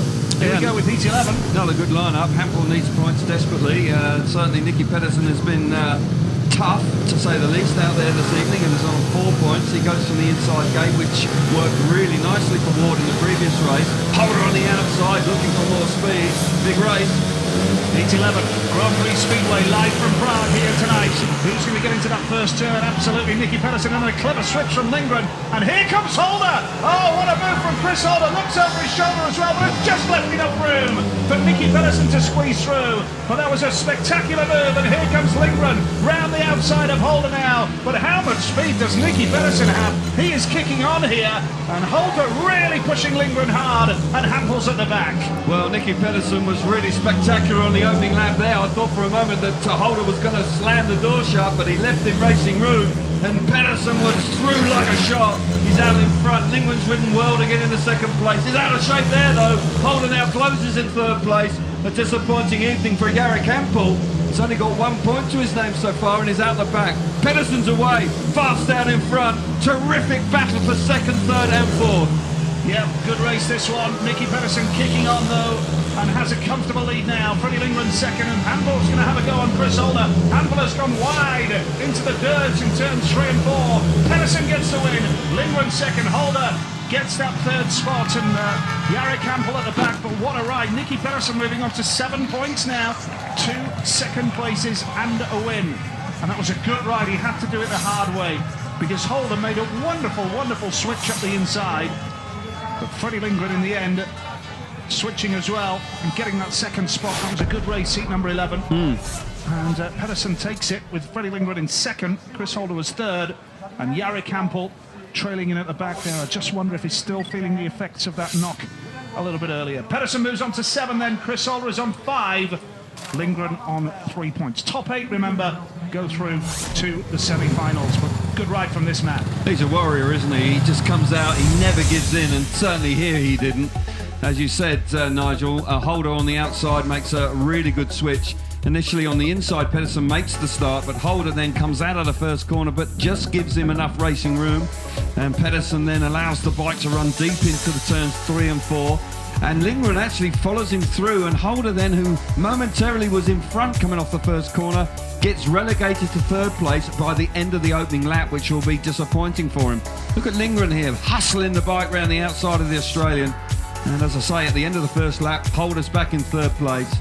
Pedersen's remarkably fast out in front, and that will be a problem for the other competitors, because when Nicky gets a taste of speed, he can be a really tough man to beat. He's looked quick all night, even finishing in second place. He does look to have had the speed. Oh yeah, and he will know that, he will recognise that. So yes, 7 points, he's battling hard, will be a major threat for this evening's Grand Prix. What a lineup this is as well. Heat number 12, the world champion Woffenden goes off the outside, 2 rides and 2 wins. And he will have seen Darcy Ward claim 3 wins from 3 rides. And Christoph Kasperzak back in the GP tonight, of course, but finding it tough with a couple of points. That's Matti Zegar, of course, winner in Tampere a fortnight ago. Here we go with the lineup across the grid. Matti Zegar off gate number 1 in red. Christoph Kasperzak going off gate number 2 in blue, desperate to make the semi-finals tonight. Martin Zwolinski off gate 3 in white, and the unbeaten Ty Woffenden going off the outside in yellow. Yeah, Kasperzak could well be struggling for lack of racing. Hasn't ridden for some period of time, at least a fortnight, and I would think that, and that was a week before that, so probably competitive action, it's probably approaching 3 weeks, and he may well be a little bit rusty. Zegar on the inside is going to be a major threat here. Woffenden unbeaten. Zegar looked very impressive last time out. Here we go with heat number 12, and it's a good start from Kasperzak off gate number 2. Woffenden's been squeezed out at the back. Zegar comes through. Super ride from Matti Zegar. Here comes Kasperzak on. Woffenden almost loses it at the back there, but Kasperzak has that lead. Wonderful ride from him. It's Zegar in second, Smolinski is third, and Woffenden is all over them now. Woffenden's going to try desperately to come through past Martin Zwolinski. He's done that one. He's moved into third, but Kasperzak, wonderful ride from him. Yeah, absolutely. Superb start, but Zago is a major threat in second place, and Woofenden now has got the better of the German Smolinski. He's through to third place. Kasperzak hanging onto the motorbike, the bike pulling his arms off through turns 1 and 2. Zago in second place is definitely a threat. Just over a lap to go. They're coming out of the bottom corner. Kasperzak out in front, the world champion in third. Good Speedway race. Yep, Kasperzak has that lead and looks as though he may have just done enough, although Zagar has got speed here. He's looking really quick. Zagar's trying the outside. Will he switch? He's going to try and switch up the inside to the line, and Kasperzak holds out. Good stuff from Krzysztof Kasperzak. Matti Zagar was second, Ty Woofenden third, Martin Smolinski at the back, and that was good stuff from Krzysztof Kasperzak. But he is uncomfortable down the back straight. Yeah, struggling with that knee. You could see it through the turns 1 and 2 late on in the race, Nigel. The bike was pulling him really hard and he looked uncomfortable on the bike. He did so well to hang on, and there's no question he's feeling uncomfortable as he rides back into the pits, but it was a super ride from him. Great start out of gate 2. Got to give him a lot of credit. Zago fast again in second place. Needed that win as well. Kasperzak puts him on a 5. Zagar second, Woofenden third. And it means now that Ward is the clear leader with Iversen on 8 and a host of riders on 7. Pedersen, Zagar and Woofenden. Yeah, Kasperzak struggling there. He's had intense therapy, pain written all over his face. He really does not feel... Oh dear, that doesn't bode well, does it, for the rest of the night? Head in his hands. He's not making it worse, is he? Well, it that will a be. risk? Yeah, absolutely. It's a serious injury and he's had all sorts of treatment. Brilliant start from him. Real bit of action on the outside between Smolinski and Ty Woofenden, and Smolinski makes the world champion work hard. Zagar down the back straight. Look how that tight that was, and great commitment there from Kasperzak to get the better of Zagar. Squeeze him around the outside. Zagar on the back wheel. Fabulous throttle control with Smolinski initially chasing him in third place. Watch this start. Bike dug in and drove forward brilliantly to the first corner. Superb ride there. But he's struggling. Look how he's struggling. He can't put his foot down with real confidence, and I think he's going to find it difficult for the rest of the night.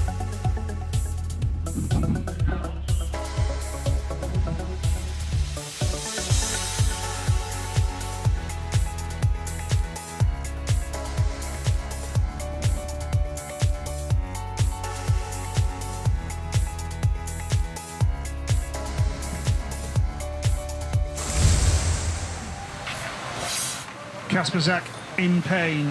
5 points from 3 rides. He'll be back for more. Looking at what's going on there, Nigel, because he can't put his foot down and put any real weight on it, he's having to literally hang his leg all the time, and it looked like he had some sort of spasm high up in his leg near his hip area, so very uncomfortable. Well, Greg Hancock is now with us for an interview down in the pits with Jason. Well, Greg Hancock halfway through the meeting now. A bit of a bumpy second ride for you. It was quite brutal out there on turn 3. Yeah, it was a tight one there, you know, and but that's racing, you know. Everybody's going after valuable points, and it didn't go so good for me that time. Now, you were coming into this meeting, you were closest to the leader, Krzysztof Kasperzak. He's just won that race, but it looks like he's paid a big price. Yeah, I mean, yeah, it's he's bouncing back strong, and you know, the way it is still a long season, so nobody can really count on you know, how important it is to lead the series all the way, but it could go down to the wire. Well, it seems to, because nobody seems to want to jump out and lead this Grand Prix series this year. I think they all do, but it just shows you how tough it really is. Thank you, Greg. Cheers. Thanks. The grin there. Very diplomatic about his second ride. Yes, I would suggest so. It was a tough move, but you know, he's been around a long time. He knows that it's going to be a tough one. And Iversen there, just briefly, he's enjoying a Super Grand Prix. He was much happier with his performance in his last ride. Kasperzak struggling with injury, but showing great character. That was a good start. It was a tough race, and came up with a big ride when he needed it. So, yeah, the Grand Prix really has livened up in the last few races. Certainly has. And we do have an interval now. Track grading going on. Chris Holder looking pretty cool. And the race for the semi-finals very much on. Holder on 5 points from 3 rides so far. And a reminder that after this GP tonight, we're a third of the way through the series. Round 4 tonight. Well, let's hear from Nicky Pedersen. He's got lots of speed tonight. He's with Jason. Nicky Pedersen, here we are, 3 heats down for you, couple of seconds, but nice to get the win. Yeah, we modified a little bit in the last one. We felt I need a little bit of a speed there, you know. It's lots of stones out there, you're rolling on them, so some places you're spinning and other places back's dying, so you need to make a start. When you're in front, you know, it makes the life easier. So behind this spray is very heavy out there, so it's very difficult to pass, but I'll see if I can keep on making the starts. Well, it seems the starts are important, but it's also getting quite brutal coming out of turn 2 down the back straight. Yeah, everybody seems to chase that little bit of a dirt that's up in second and third line, you know, and everybody wants to race for the points. So yeah, it's getting tight somehow. This is a track at a stadium you know quite well. Is it always nice to come back and race here? Well, it's always a racing track. You've got to be fast and have the right equipment, but I won't say it's too much of an advantage today, you know. They just had like 60 tons of new stones on the track, you know, so it's difficult right now for everyone, but, you know, I'm clocking in, I'm still in it. All right, cheers, Nicky, keep it up. Yep, that was a good ride from him in his last outing, 7 points from 3 rides. Yeah, he's looking good, isn't he? And, you know, you can't ever doubt his commitment to the course, can you? And he's making a few adjustments to the equipment, and he's moving in the right direction. Starting's going to be absolutely at a premium, that's for certain. And Nicky Pedersen knows how to make a start, that's for certain. Yep, absolutely. Great crowd here in Prague tonight. Fantastic turnout, plenty of fans from the UK, and a big German presence here tonight as well. Yeah, good to see that. Yeah, the bit of a sleeping giant, Germany. We haven't had that many Grand Prix there in recent seasons, and they haven't had anybody to really cheer, but they have now. Smilinski, though, is not enjoying the best night so far. He's only got 3 points. Pedersen, the World Championship leader. Kasperzak, a point behind. Battling through the pain barrier. Greg Hancock, 39. Darcy Ward, 38. 3 points off the World Championship lead. This is fascinating. Absolutely fascinating. Holder 37, Woffenden has rocketed up to 35, and Zegar and Smolinski on 34 apiece as well. It really is so tight, this World Championship. It'd be great to see it that tight.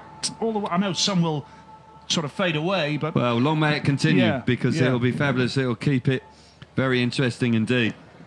Darcy Ward is with Jason. Darcy, here we are again then. Popped out the start, did it again. Yeah. What can I say? Yeah, it's pretty good. Knew if I made the start, got to go straight that dirt line because AJ's a dirt line rider and he'll go around you. So managed to get that apex first and feels good. You've just propelled yourself to 4th in the World Championship. Is this where you like to be, you need to be at this stage of the season? I think it's so close at the moment, so you know, as long as you're in the hunt and you don't fall too far behind, I think it's going to be going close to the end. So just keep going. Feels good. Seems that people were saying this won't be Darcy Ward's kind of track, but it seems to be. Yeah, Skaters Paradise, and I'm making starts, so no one can pass. Nice. Cheers, good luck, Darcy. Darcy Ward looking absolutely impeccable so far this evening, and is defying his normal program where he struggles with starts, but here this evening he has been in fine form. Ty Woffenden just relaxing back in the pits. Longer break here after 12 races. There's a lot of track preparation and a mini interval, so everybody having a moment to relax and get themselves a drink and get themselves prepared for the second half of the meeting. Yeah, and there is a party atmosphere here as well, Kelv. When you walk around the stadium, there's the barbecues, there's the bars, the souvenir shops. You know, it really is it's a good occasion here in Prague, isn't it? It is. They do themselves proud, and it's a vibrant place, full stop. When you go into the city, it's full of tourists and enjoying themselves, bars, restaurants heaving with people, tours going around the place. It's quite a special place. Boys just looking on there, Darcy Ward and the 2 Aussie boys and Holder having a look. Tyre pressure's being done on the Woffenden crew, making sure they're spot on. Just missed out last time where Smolinski made him work really hard in the first corner, but I'm sure he's not panicking too much. He still sits comfortably on 7 points after 3 rides, so he's in the thick of it. It's going to be a tough night though. If Ward goes through the card here, that will be a remarkable achievement if he can do it, because he's got 2 gate 2s in his last 2 rides, and he will need to produce from there because you can easily get squeezed out going in the first corner if you don't make it. So But nonetheless, 9 points should be enough anyway for him to make the semi-finals. Yep, good crowd then. Plenty of fans from the UK, Poland, Germany, not to mention the Czech Republic, of course. But here comes the sponsors' T-shirt giveaway, and fans looking for a piece of the action. But yeah, it has certainly been lively. I think there's more to come. You know, the last few races, it certainly has livened up. As the sun's gone down now, I do believe that the track will be better to ride on. It won't dry out quite as quickly, and there will be more bite in the material, and that will allow riders to find more racing room and more racing lines. So I'm convinced that things will improve. Great down there. That's a super shot there. If he can just fire one of those T-shirts up to the commentary box, it'd be very much appreciated. Yeah. Have you had a word, Nigel? Yeah, but it's obviously to no avail. It's just gone past us. Straight by us, obviously. Yeah, it's a little bit like you not listening to a word I say. Yeah. What did he say? Pardon? So yeah, longer break here. A bit of action for the crowd. As I say, moments to relax. Work to be done for some. I think Martin Smolinski will be disappointed with his performance so far, with just the 3 points. He had a solid second place first time, and then it's just 1 point from the next two. So he'll be looking in his next two rides to try and find something. As we said at the top of the show, he's made 3 semi-finals so far, and of course he won in New Zealand, so he'll want to keep that going if he can. Yeah, and it's an opportune moment, I think, to say hello to all our viewers in Australia, with Darcy Ward leading the GP tonight on 9 points from 3 rides, and Woofenden doing pretty well. Of course, Woofy lived his childhood in Australia, although born in Britain. Chris Holder there in the top 8. Up there as well, so we say hello to all our friends in Australia, and former riders, no doubt, that are enjoying the GP coverage. Jason Crump, Lee Adams, former GP riders from recent years, of course. We've had some terrific Australian riders doing battle here in Europe down the years, and you guys are missed. Lee and Jason and all the boys. It's certainly legendary status, and they certainly contributed so much to Grand Prix Speedway. And now there are new stars appearing. This man's one of them. Darcy Ward another. There's a new generation here. But here is the World Championship standings. It is but one of the old guard leads the World Championship. Remarkable. Yeah. Pedersen at 37, still charging hard. Hancock at nigh on 44 is well and truly ensconced in the top 4. Holder there in 5th. Steady. Woofenden will be looking to bounce back here. A little bit of a chat before they get ready for the restart of the meeting in Heat 13. 13, as you mentioned, Nigel, is a terrific lineup. Ward and Woofenden going head-to-head. Holder on gate 3 against Everson. It really is a tough one to call. I tell you what, though, it's a great race to win. What a boost to your confidence on the night. Ward won that real showdown in Heat 8 earlier on, and you've got to say that's boosted him because he's continued on in fine style. So yeah, Heat 13 is a cracker. As you said, don't go out and make a cup of tea in a minute. You want to be in front of your TV set. Don't miss it.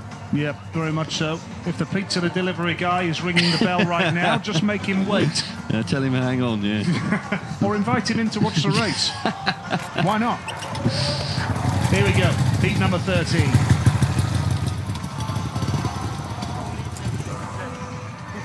Two Australian boys there, Chris Holder and Darcy Ward, who have got a bit of a Grand Prix team going this year. They wear the same coloured Kevlars. They are part of the Falkland team, of course, very similar to Greg Hancock and Billy Hamill from the late 90s when they were Team X-Side, of course, the Battery Boys as they were known. Yeah, they part together in the pits as well. They've been given permission to park alongside one another, so yeah, it all looks very impressive in the paddock, and it seems to be working well. But this is a tasty lineup here, Nigel. The world champion on the inside. I'm sure he'd be really keen to get one over on Ward here, try and really make him work hard. This is a super racing prospect. Oh, fantastic lineup. No doubt about that. Watching on from the pits, and here we go with heat number 13. We see the numbers being held up there. Of course, the riders were, for the first time in GP history, allowed to pick their own numbers this year. And this is a tasty heat number 13 coming right up. Here we go, the restart of the GP.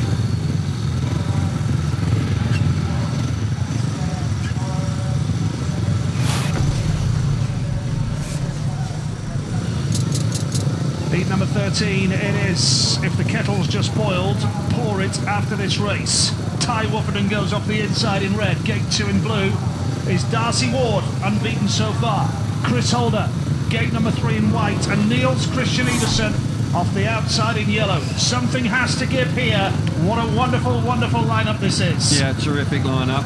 I fancy Ward's, Chris Holder has changed his equipment here. That bike looks very clean, looking for a bit more speed, taking a chance here in this big Heat 13. Iversen did it in the previous race, made big dividends. He hit the front, looked really quick.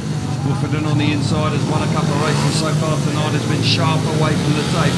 Ward, unbelievable, 3 race wins from the front. Here we go. Here we go with Heat number 13, and that was very quick the way the tapes went up, and Ward has made an absolute beauty. Now Wofferden is going to try the inside. No room for Iversen though, down that back straight, and Holder is relegated to the back, but Darcy Ward is a man on a mission tonight. No question about that. Wofferden is having a go here. Third place is Niels Christian Iversen, but Darcy Ward, what a performance from the young man. Absolutely gating superbly, although Wofferden's having a go here now. Wofferden's fast, Nigel, and I would suggest that Ward's going to have to ride a real sterling effort here because Wofferden's working the track really well. Iversen, you said there was no room, but he made room, and he got into 3rd place down the back straight, and Holder disappointing out the back, but look at Ward go. He's flying tonight. 4 starts out of 4, looking like he could well reel off 4 wins. Brilliant stuff from the Aussie. Tonight's the night where Darcy Ward rockets himself into World Championship contention. He's down the back straight. Darcy Ward going into turns 3 and 4 for the final time. And look at the margin of victory now. Wofferden was pushing him a couple of laps ago. Yeah, too right. Wofferden 2nd place, Iversen 3rd, and Chris Holder knows he's a beaten man. He pulls up before the end of the race. But what a ride. Darcy Ward, 4 straight wins, and he's done it all from the start as well. Yeah, bike dug in on gate 2 and drove really hard all the way to the first corner. He'd be really pleased with that. Wofferden was threatening early doors, but as the race continued, you've got to say that Ward had more speed. He looked terrific out in front. Darcy Ward, 12 points to his name, unbeaten so far, dominating the Grand Prix. Ward the winner with Ty Wofferden 2nd, Niels Christian Iversen 3rd, and Chris Holder trailed in at the back. He knew it was game over for him just as he came out of turn 4. Just pulled up, slowed up as he went over the finish line, and look at that. Darcy Ward, 12 points out of a possible 12. Absolutely magnificent effort. And, well, it really is remarkable when you consider that only a couple of weeks ago there were stories doing the rounds that he was considering packing up for the year and going for surgery on that knee. Well, that's absolutely correct, and he's been very busy of late. Good stuff from Iversen to get into 3rd here, and Holder gets squeezed out, and he can't land a blow. Yeah, I don't know how many times that Darcy Ward would have made 4 starts on the spin. I shouldn't think it's very often. And I'll tell you what, good time to do it in the Grand Prix. Not bad. No, not bad at all. And he gets to the first corner, allows the bike to square off, and down the back straight they charge. Iversen does nicely to get into 3rd place here and ride strongly there. Thought Wofferden actually was going to be able to put a real load of pressure on Ward, but fair play to Ward, even though that's half a mistake there, he shows terrific composure and speed in front and has looked unbeatable so far. 4 starts, 4 wins, another gate 2 to come. He's looking good. Yep. 4 Grand Prix finals in 14 appearances for Darcy Ward. Ty Wofferden, of course, 7 Grand Prix finals in 27 GPs. Of course, he was a rider in the GP series in 2010. Before his fairy tale 2013. Here we go now with Heat 14 of the Czech Republic FIM Speedway Grand Prix here at the Markéta Stadium in Prague. Andreas Jonsson going off the inside in red. Matti Zegar goes off gate number 2 in blue. Level on 7 points with the man alongside him, Nicky Pedersen in white, and Troy Batchelor going off the outside. Yeah, I'm looking forward to this. Jonsson needs points and has got the inside gate. I'm sure he's aware that that could be some advantage to him. Zago and Pedersen have been riding very well and showing great speed, and that head-to-head on gates 2 and 3 could be quite a tasty indeed. Batchelor will be frustrated with his evening so far. He has only got 1 point to his name from 3 rides, so he'll be desperate to try and get on the score chart. Good race again. Yeah, absolutely. Heat number 14 it is. There was a little bit of movement there, but Zagar's hit the first turn ahead of the rest, and now Batchelor tries the inside. Oh, Nicky's almost off it. Nicky Pedersen almost loses it, and he stayed on the bike, but he's out of contention. The lead here is Mati Zegar now, the Slovenian in blue. Andreas Johnson second in red, with Troy Batchelor third, and Nicky Pedersen at the back. Yeah, Zegar made a brilliant start from gate 2, and it looked like it was almost too good, and Pedersen certainly missed it. Then got it all out of shape in the first corner and very nearly came off the bike, and he's trailing well out the back. Zegar fast earlier on, proving it again here in heat 14. Andreas Johnson charging hard in second place.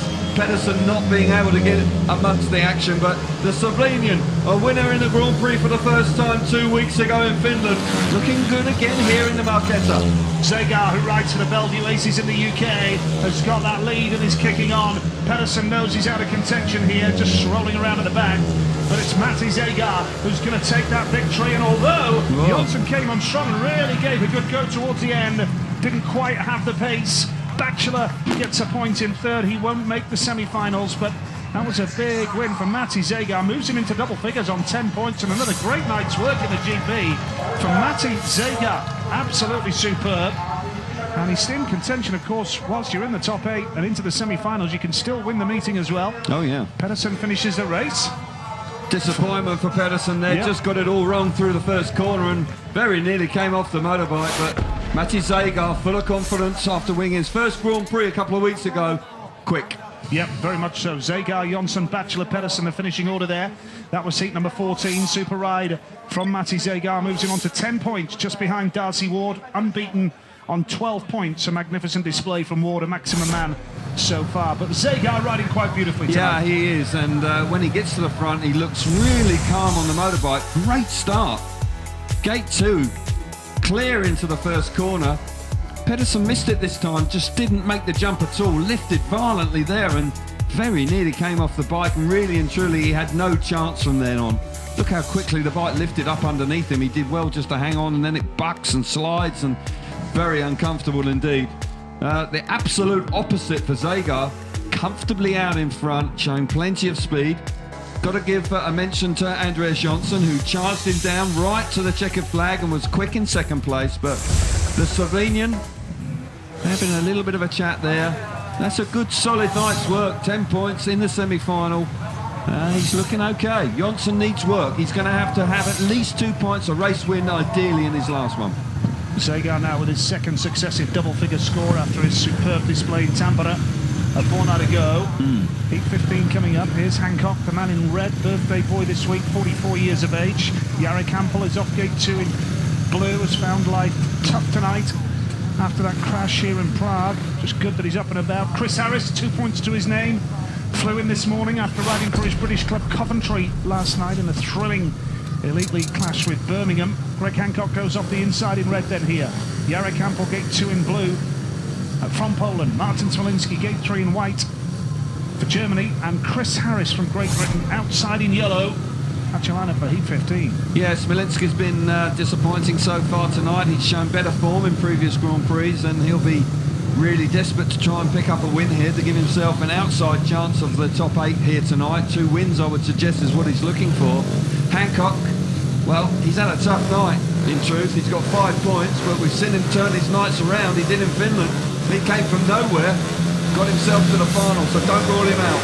There we go with heat number 15. That's a great start from Smolinski off gate number 3, but Hancock beats him to the first turn, and Harris now switches up the inside of Smolinski, and it's all bunched up now, and Harris is challenging Hancock for the lead, but Hancock has got the drive. Now Smolinski comes around the outside of Harris, but Harris holds his nerve. Good ride from Chris Harris in second place, but it's Hancock, Harris, Smolinski, and Hampel at the back now. Well, Harris has got a lot of speed in second place. He's all clambering all over the back of Greg Hancock, and it was really tight between Hancock, Harris and Smolinski on the opening lap. Hampel is not enjoying a good night. He's out the back and won't make the semi-finals this evening. Hancock responding well, but keep your eyes on Harris. He's charging really hard in second place. Desperately looking for a way through. Lets the bike run in, squares it off. Can he get up the inside of the American? It's slick there, it's tight, there's a lap to go. Super Speedway out in front. Chris Harris having a real go here. He's got the drive and got the speed down the back straight. Here comes Harris. Will he go all the way up the inside? Hancock holds the line. Looks as as though Hancock is just about going to do enough, but that was a great effort from Harris in second. Yep. Third there was Martin Smolinski, and Hampel struggling quite clearly. He's pulling up, knowing that he's out of contention in the race, but that was super speedway from Chris Harris in yellow. Hancock wins the race, but he knew he had to work really hard to get the better of Harris, who is cheered superbly by the British fans on the back straight. Yeah, great effort there from the Brit, and a sense of relief, I would think, from the American Hancock as he got over the line finally, because Harris was coming at him hard. Certainly in the first corner he was generating lots more speed than the American, and that may well have been his best ride in the Grand Prix this season so far. Hancock, though, classy ride out in front, you have to say. Yeah, not only did he battle with Smolinski, Harris, he then put pressure on Hancock. Superb, heat 15. Hancock 8 points from 4 rides now, and looking good for a semi-final place. Harris on 4, level with Smolinski now, but Hancock knew he really did have to work overtime there. But he's an incredible character, Hancock, because he's had a couple of tough races and he makes it work again off the inside. He just gives Smolinski a little bit of a shove, but look how close this is down the back straight. Harris there, off the outside, touch to the inside, and Smolinski and him charge into the bottom of the track. Hampel's out the back and is really not confident this evening. You can see that in his body language on the bike. Not making starts, not showing any speed. Tough in the first corner, Hancock had to be. Super move initially there from Harris. I thought for a moment he might just be able to get to the front, but he shows respect to Hancock, who just squeezes him a wee bit. But this is a race-long battle here. Certainly Harris very nearly gets the better of Hancock in the end, and it was a super speedway race. But all credit to Hancock. He rode clever in front, and he's moved back onto 8 points, and he's got a race to go, showing plenty of class again. Nice to see a smile on the face of Chris Harris there. That's been a long time coming in the GP, and it is terrific to see that. Let's hope he can have a good last ride as well. Let's hope he can finish on a win. That really would put a big smile on his face. Might not make the semi-finals, but certainly it's going to be an awful lot better than what's happened in the first 3 Grand Prix. Gate number 16, Freddie Lindgren goes off the inside in red from Sweden. Gate number 2 in blue is Kenneth Pierre. Gate 3 in white, Christoph Kasperzak. Vaclav Milik, the wild card, going off the outside. Now Kasperzak, keep your eyes on him in white. You know that he's struggling with that knee. He rode through the pain barrier to get that victory. And this is heat number 16. Every rider will have completed 4 rides after this one. Lindgren's made a good one off the inside gate. Pierre switches up the inside though. Now Kenneth Pierre is there, and Kasperzak is going to come through here. Christoph Kasperzak holds second place. Lindgren has the lead. Kasperzak is second. Pierre battling to get the better of Milik in third here, and Kasperzak is chasing Lindgren hard. Yeah, Lindgren made a really good start on the inside, and he needs to, because he struggled so far, as is Kasperzak in second place, lifted violently, and you just sense he's not very comfortable on the bike. He's not putting any pressure on his left foot and left leg as he goes into the corners, and he's certainly being restricted there. Lindgren needs this, and he's without question is responding. He's had a good Grand Prix campaign so far, and winning races is what it's all about. It looks like he could well win a race here this evening. Pierre in third place is a danger for Christoph Kasperzak with less than a lap to go. Yeah, well, riders will know Kasperzak's struggling, and they really will push him hard, and that's what Pierre's doing here. Going into that turn, Kasperzak just gets some speed, holds the drive. It's going to be a big race win now for Freddie Lindgren. That'll move him on to 6 points, and he's in with a shout of the semi-finals once again. Kasperzak was second there, third was Kenneth Pierre, and Vaclav Milik trailed in at the back. Every rider has now completed 4 rides, and that is a big, big win for fast Freddie Lindgren in red in heat 16. Yeah, really good effort. I'd suggest that Kasperzak, if he was fully fit, may well have put a lot more pressure on the Swedish rider, but Lindgren won't be caring about that now. He knows he's got 3 points to his name, and he's moved up into the top 8. And yeah, his last 2 rides have been a lot better. 2 and then 3 points, just 1 point dropped in his last 2 rides. Good stuff. Yep, so the win there was for Freddie Lindgren with Kasperzak second, and it does mean that Ward is the only rider unbeaten on 12, Zagar on 10, and then you have Woffenden and Everson on 9. Yeah, good ride from Freddie Lindgren. It looked like Kasperzak might well be able to put a real load of pressure on him, but Kasperzak clearly hindered by that left knee injury. He can't put any pressure on his left foot, and he's riding literally with his left leg just dangling. It's not really doing anything for him at all. He's hardly putting it down, He's got speed in the bike, but he just can't utilise it to its full potential because he is certainly being hampered by his left knee injury. Seeing the start again, there's Milik on the outside, can't get away from the outside. Good start from Lindgren on the inside, which has worked pretty well tonight. Got to say, the motorbike from Kasperzak is really quick. I think if he was fully fit, he would be really in the thick of the action. It's damage limitation time here for the championship leader coming into them tonight. He's not leading it now, of course, but he can just pick up every point so vital. Bike leaping about underneath him, struggling to hang on to it, but 2 points is not too bad at all. But Lindgren in 8th place. He's on 6 points with a ride to go. He's got the inside gate again in his next ride, so every chance, you would suggest, of making the semi-finals tonight.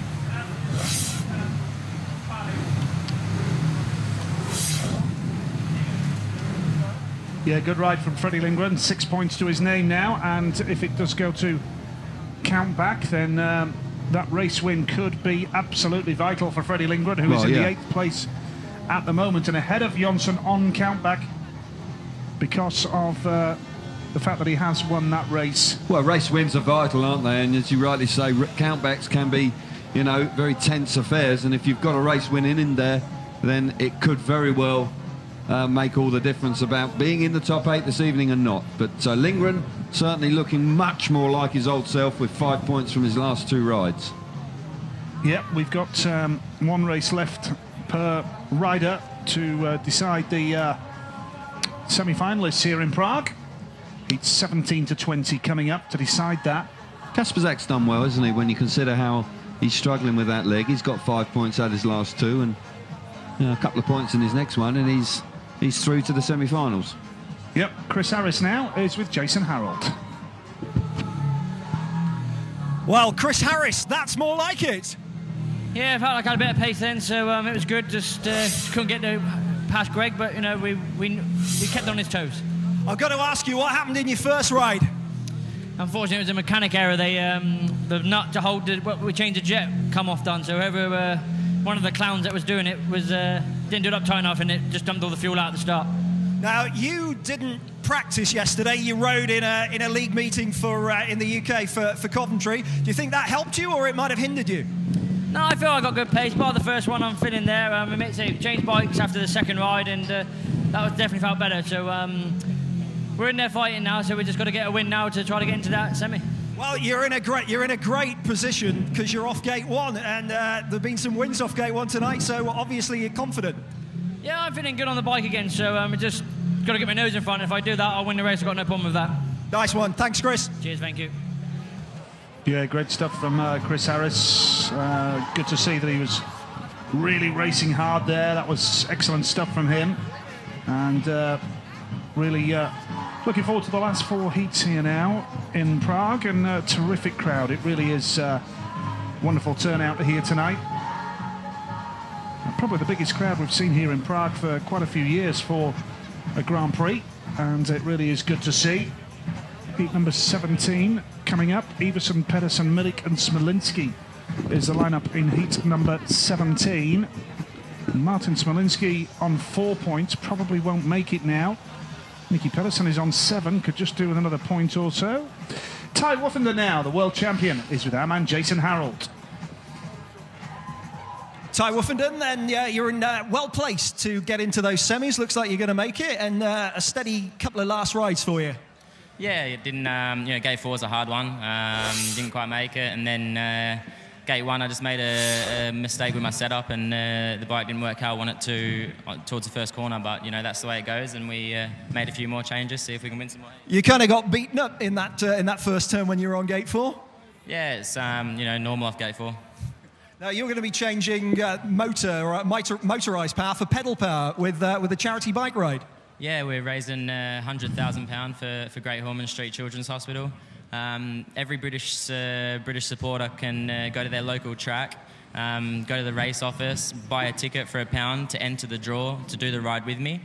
It's going to be cool. The first 2 people that are doing it is Greg Hancock and Chris Morton, and I'm now going to announce that the next 2 people are John McGuinness and Darren Fletcher. So we've got some big names coming up in the future, and you know, it's just more celebrities to do the ride with, so it's going to be great. What spurred you to do this charity bike ride? I went and visited the hospital the other day, you know, and them kids are so inspiring. They're, you know, they're coming over issues with their livers, or you know, they've had transplants, and they're so happy. You know, it makes me angry when I see somebody on Twitter, oh, I'm going to have the day off because I've got a cold. You know, these kids are smiling non-stop the whole time they're there, and it opens your eyes. So, yeah, can't wait. It's a great course, Ty. Thank you very much. Thanks, guys. Get behind me. Yeah, that's super, isn't it? You know, a great cause, and going out of his way on a very busy schedule he's got this season, and he's finding the time to raise all that that money. That is quite special. Yeah, it is, and like you say, he's busier than he was last year because he's riding in the Swedish League as well. So it really is a hectic time for Ty, but Darcy Ward, I believe, now leads the World Championship. Yes. And that's the first time that has occurred in his career, so a bit of a special moment for him. And he's only won one Grand Prix. Incredibly, he won that on his return to action in Copenhagen last year, and won in fine style. And so far tonight has been unbeatable. So, yeah. Your maths aren't as good as mine. Yep, I failed my maths O-levels, and you can now see why. Yeah, what a World Championship, though. It is so tight. So, yeah. Mickey Pedersen coming up here in heat number 17. Quite a lineup it is. As the sun sets here in Prague, and these four heats will determine who the 8 qualifiers are for the semi-finals here of the Czech Republic FIM Speedway Grand Prix. Iversen goes in red. 88 rider number 88, I should say. 88 points, he'd do well to score those. He'd be delighted, wouldn't he? Just a little bit. The riders, of course, can have been able to nominate. He would be on 88 points. Yeah. So here we go. Heat number 17. The last round of races to determine the semi-finalists here in the Czech Republic.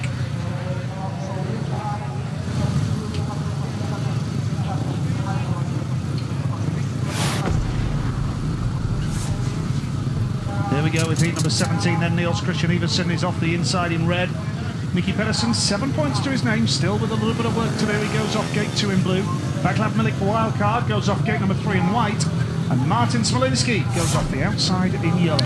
Yeah, he'll be disappointed this evening, Smolinski. With the support from Germany here, would have been absolutely desperate to make the top 8 in the semi-finals. Iversen, much better. Disappointing last time in Finland. Looked like he was worn out when he got there, if the truth be known. He'd been riding every day for 10 days leading up to that Grand Prix, and just ran out of steam when he got to Tampere. But tonight, he's looked good. And no surprise to see Iversen on 9 points and looking good. Off the inside, he's in the box seat for another race win here. Here we go then, heat number 17. Whoa. What a start from Iversen. That is jet propelled. And going into that first turn, he's got that lead, and now Smolinski tries to twitch up the inside. Oh, Iversen's almost lost it. That allows Smolinski through. Oh, and Pedersen has ruthlessly taken aside Vaclav Milik, and now he's challenging Niels Christian Iversen. But Smolinski has the lead here. Iversen comes up the inside. Niels Christian Iversen now. Super ride, and now Smolinski's going to come back for more. He's going to try the inside line as well. But Iversen holds it well, and he has the lead. And Pedersen is going to try everything in third to come around the outside. Yeah, but Pedersen's gone to the back with Milik now getting him. Pedersen responds, gets the third place. He knows every point vital. What an opening lap of Speedway that was for Niels Christian Iversen. Threw the lead away and allowed the German to the front, and then responded as they went over the start and finish line to complete the first lap up the inside. Charles to the front going into the first turn. Has got speed out his front. He looks good, Iversen here. Smolinski will be satisfied with second place. Pedersen won't be satisfied with third. He'll be frustrated with that. He's really having to scrap for points at this stage. Niels Christian Iversen is going to get his biggest score of the season so far. 12 points for Niels Christian Iversen. Second place there was Martin Smolinski, and Mickey Pedersen gets his 8th point of the night, which will probably just about do him for a place in the semi-finals here in Prague. And that was a good race. Smolinski and Iversen really having a go there. And Iversen keeping his cool. That's his third win of the night as well, Niels Christian Iversen. Well, he had to work overtime, didn't he? Because he threw the lead away. He lifted coming out of turn 2, and that allowed Smolinski in, but he responded brilliantly. Yeah, it was a win for Iversen. Smolinski second. Nicky Pedersen was third there. And it does mean that it's not enough for Smolinski. It was never going to be enough anyway with 4 before that race. Iversen on 12. And that third place for Nicky Pedersen, precious for him, because that will probably just about be enough.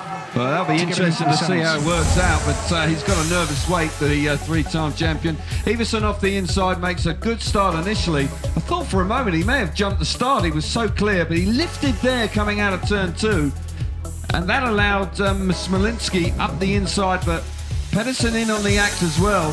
This is a really good move. Iversen then switches back to the inside and allows the bike to get up the inside of Smolinski as they start the second lap.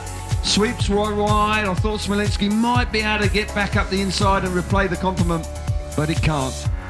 Niels Christian Iversen on that second bike looks really fast here tonight. 12 points, he's enjoying his best Grand Prix, comfortably through to the semi-finals. The world number 3, he means business tonight. You can't discount him. No, super ride. He really has been in the thick of the action tonight. It's ridden quite beautifully.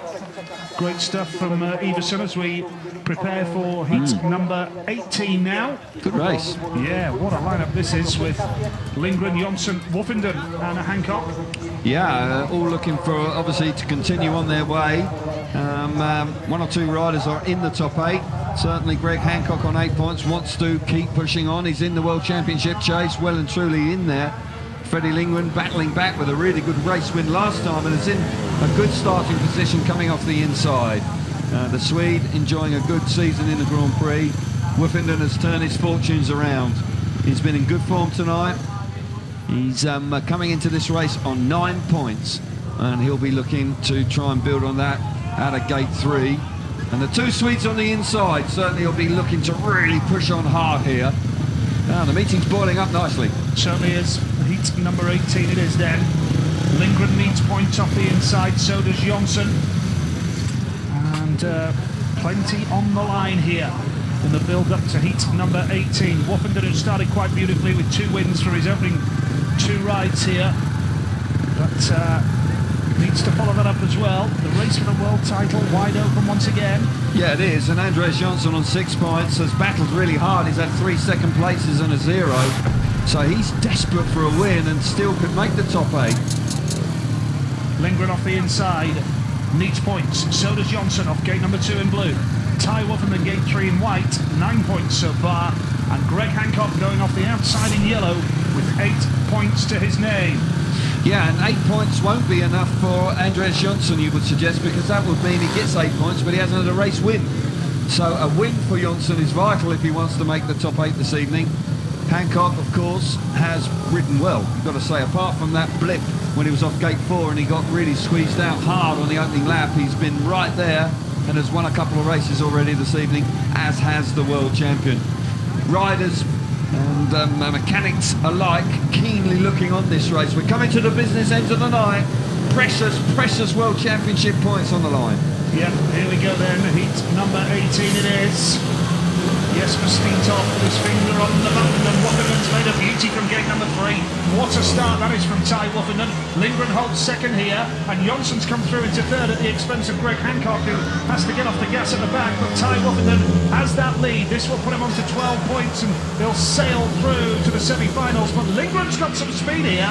Freddie Lindgren having a go on the inside line, and you do feel that 8 points for Freddie Lindgren with that race win under his belt, that should be enough for him.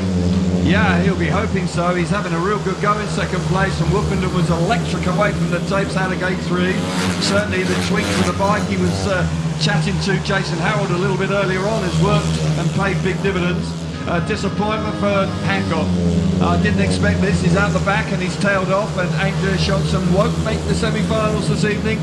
Third place will not be enough for him, but Woofenden out in front, going to move on to 12 points. He'll be in. He's looking good, the world champion. Won here last year. It's okay. He can still do it again, remember. It all boils down to the grand final. Ty Woofenden of Great Britain, the reigning champion, is through to the semi-finals with a 12-point score. to his name. And look what it means to him. He punches the air with delight. Plenty of British fans that have made the trip across here. Big numbers from Great Britain. And they are delighted with the performance there of Tai Woffinden. A big win for him in heat number 18. Super ride from Woffinden. Lindgren had pace there. Moves on to 8 points, and that moves him into the top 8. Jonsson was third. He misses out tonight. And Greg Hancock out the back. Hancock still comfortably in the top 8 because of the 2 race wins. He's above Pedersen and above Lindgren on the countback because of his 2 race wins. Woffinden on 12, Hancock on 8. And Woffinden delighted with that victory. What a start. The bike brilliant to the first corner. Really good reaction. Drops the clutch spot on, and the bike drives really hard to the first corner. Hancock gets shoved wide there and is literally squeezed out in the opening lap and just can't land a blow. Doesn't have much speed in this race. Lindgren did, though. You have to say he chases hard throughout the race and he puts a little bit of pressure on the world champion. But to be truthful, at the end of the day here, you would suggest that Woffinden rode a nice race and was pretty comfortable. And Andreas Jonsson will be disappointed. He's ridden really hard. He's ridden his heart out here this evening, but hasn't managed to get to the top 8 this evening. But this man has turned his World Championship around so far this season. The last one where he got 16 points and finished second. He's already on to 12 tonight with possibly 2 more rides to go. So the world champ looking like a champ. Puts him on to 40 Grand Prix points. Tai Woffinden, Freddie Lindgren, who is having the best start of his career to a Grand Prix series. 13 in New Zealand, a flip in Bydgoszcz, but 12 in Tampere. And 8 points tonight as well for Freddie Lindgren as we build up to heat 19, and the maximum man, Darcy Ward, is off for gate number 2 in blue. But what a race this promises to be. Matti Zegar is alongside him in white. Terrific lineup. Yeah, they're coming thick and fast now, aren't they? And the head-to-heads are really quite tasty indeed. Ward and Zegar. Something's got to give. Hampel only with 1 point, and certainly by his body language suggests that he is struggling after that smash earlier. Ward on 12, gate 2. Matti Zegar on 10 points, going off gate number 3. And off the outside is Kenneth Bier on 3. The 2 young reserves watching on, Zdeněk Horup and Michal Škoda. And here we go with heat number 19, the penultimate race of the qualifying heats here. Oh, Ward again off gate number 2 is a sensational getaway. He just quite simply dropped the clutch quicker than anybody else. This is a different Darcy Ward we're seeing tonight at the start. Zegar second, third is Hampel. Kenneth Bier is at the back, but Darcy Ward is looking good to head into the semi-finals with a 15-point maximum. But he's still got some work to do, because Matti Zegar will have a real go here. He's getting some drive down that back straight, but Ward leads. Yeah, once again, an absolutely jet-propelled start from Ward. Textbook stuff. He looks good out in front. Zegar quick in second place, and Hampel looks like he's got more speed, but it's too little too late for the pole here this evening. He's had a disappointing night. The absolute reverse is the case for Darcy Ward, looking like he's going to go on to a 15-point maximum from his first 5 rides. That really is a terrific effort from the Australian. Yeah, Ward has that lead, and Zegar in second place. Zegar will go through to the semi-finals with a 12-point score, the same as Woffinden. But Darcy Ward is going to go through with a full house. 15 points out of a possible 15. And that is a stunning display from Darcy Ward, whose season could have been over a couple of weeks ago. But he persevered, he battled through. He went to Torun for specialist treatment in Poland on that knee injury. And my goodness, he actually said on Twitter earlier today, I really wish I was 100%. Oh my goodness, if he's only 70 or 80%, he's not doing bad. Not bad. Ward the winner, Zegar second, Hampel was third, and Kenneth Bier at the back. A 15-point maximum in the qualifiers for Darcy Ward of Australia, ahead of Tai Woffinden and Niels Christian Iversen and Matti Zegar. 3 riders on 12 points apiece. With the semi-finals to come, still 1 qualifying heat to come as well. But Darcy Ward, what a performance from that young man. Yeah, he's been sensational, hasn't he? And once again, gate 2, drops the clutch and the bike leapt away from the tapes. He's sitting a little calmer on the bike. He's right up the front of the bike, and whatever he's doing, it's working, and it's working consistently, and that's so encouraging as a rider, and you'll be getting more and more confidence from that. great reaction. Often he misses the start, he just doesn't drop the clutch at the right time, and tonight 5 times on the spin he's done that and he's looked terrific. Zagar was threatening early doors here, got himself nicely into second place down the back straight, and it shows a lot of speed, but once it settles down, Ward really has all the answers and showboats as he finishes the race, and rightly so, because he's dominating this Grand Prix. And can he go through the card? 7 races would be quite a special night. Leads the World Championship. Darcy Ward now. He was in 8th place at the start of tonight. But Darcy Ward now is the World Championship leader. And Zagar on 12, another terrific night's work from the Slovenian. Yeah, fantastic, building on that performance from 2 weeks ago when he won in Finland, so fair play to him. Ward, of course, who didn't really enjoy Finland. He's certainly enjoying tonight, isn't he? 5 rides, 5 wins, and 5 immaculate starts. It reminds me of a performance like Tony Ricardson put in, or Jason Crump put in, when they went through the card. Big night for Ward so far. And he only got 5 in Auckland when he was beaten up after that crash, of course. Oh, yeah, that was a big crash. Yep. Gate number 20, Chris Harris off the inside, has looked better in his last ride. Chris Holder going off gate number 2 in blue. Needs a win here. The former world champion, Troy Batchelor, off gate number 3. Christoph Kasperzak is on 7 points. He's off the outside gate. So really the last semi-final spot is between Chris Holder and Christoph Kasperzak. Yeah, and Holder's had a race win, so that could be absolutely vital coming Australia. Big race here, plenty of pressure. Yep, loads of pressure. Very good gate off number 2 in the blue happy colour. Harris is going to hold the inside line, and we know Harris has got speed, but Holder's gone wide and got loads of drive. And Kasperzak is at the back here, but the lead is with Chris Holder. Now Batchelor is coming hard up the inside of Chris Harris. Harris holds his nerve though down the home straight, and Harris hangs on to second place. But this is a great ride. Win or bust for Chris Holder, and he's got the lead. Well, just momentarily there's a bit of a hole appearing in that first and second corner, and he just hit it, got a little bit out of shape, but like Ward in the previous race, Holder's made a really good start out of gate 2 and flying out his run. Harris is nicely in second place, because Batchelor has been pushing him really hard, and Kasperzak is running out of steam here. Just is not comfortable enough on the bike, can't ride it with any real determination and aggression. Holder is the exact opposite. He's out in front, looking fast, looking good, looking like he's going to the semi-finals. And a much better night for Chris Harris as well, because he's going to finish on 6 points. Kasperzak has pulled up at the back, by the way. That lead getting the better of him quite clearly. But for Chris Holder, that is a big win for Chris Holder, because he jumps into the top 8 now. It was win or bust for the 2012 World Champion. He knew that. He got the victory.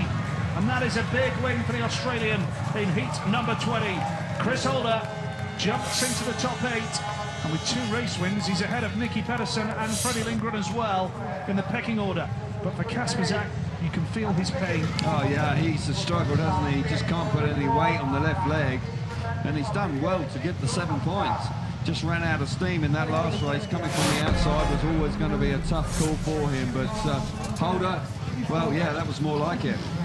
A win for Holder, Harris second, Batchelor third, and Kasperzak at the back. Ward, Woffenden, Everson, Zagar, Hancock, Holder, Pedersen and Lindgren in the semi-finals. Yeah, Holder was good there. He's seen his teammate Darcy Ward there dominate this Grand Prix, and suddenly he's dug in, he's found something, maybe a tweak to the bike setup, maybe he's just calmed it down a little bit, and it really did grip and drive. Look how far in front he is at the end of the back straight. Before they've completed the first lap, bit of battling going on between Troy Batchelor and Chris Harris for second and third, and Harris certainly looked like he was enjoying himself a lot more here. And another second place, 6 points. Hasn't made the top 8, but certainly it's an improvement on previous Grand Prix for the Brit. Batchelor struggled tonight. He's found it hard work out there. He's only got the 3 points from his 5 rides tonight. Holder, of course, he'll be chuffed to bits. He's in the semi-finals. Kasperzak, the World Championship leader, coming in tonight, still struggling with that knee injury. Tough for Kasperzak.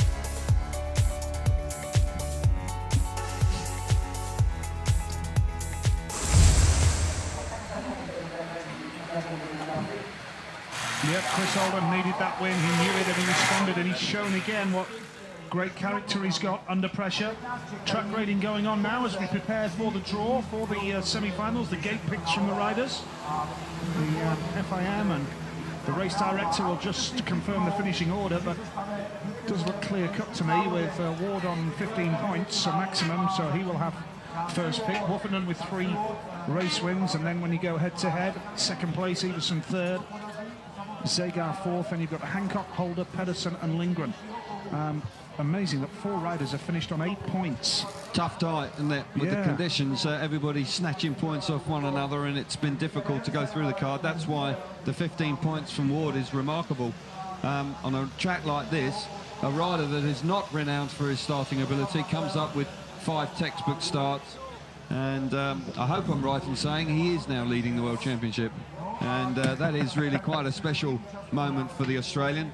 Can he do it? Can he go right through the card and do 7 out of 7? I can't remember the last time it's been done. It's been done on several occasions, but certainly tonight, 2 more starts and he could well be right there. Woffenden, the world champion, has looked solid, really solid, and the last race out of gate 3 has ridden very well indeed. Just to confirm then, they are the standings. Ward, Woffenden, Everson, Zagar, Hancock, Holder, Pedersen and Lindgren. 4 riders on 8 points. They all qualify for the semi-finals here in Prague tonight, but the race for the world title taking another dramatic twist here. You have to feel some sympathy for Christoph Kasperzak. That knee injury has been a hammer blow in his hopes of becoming world champion. Gate 1, pretty favourable. Yeah, that's no surprise. It's the shortest way to the first corner, and there's a little bit of grip down there. The inside gates have been quite good, and gate 3, I have to say, certainly boosted by the performances of Woffenden, has looked pretty decent as well. It'll be very interesting to see what way they go for the semi-final for their gate picks.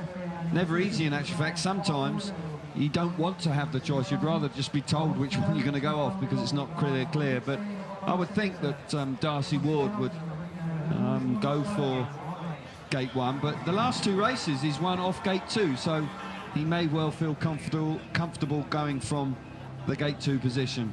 Interesting. Looking forward to seeing which way they choose. Never easy.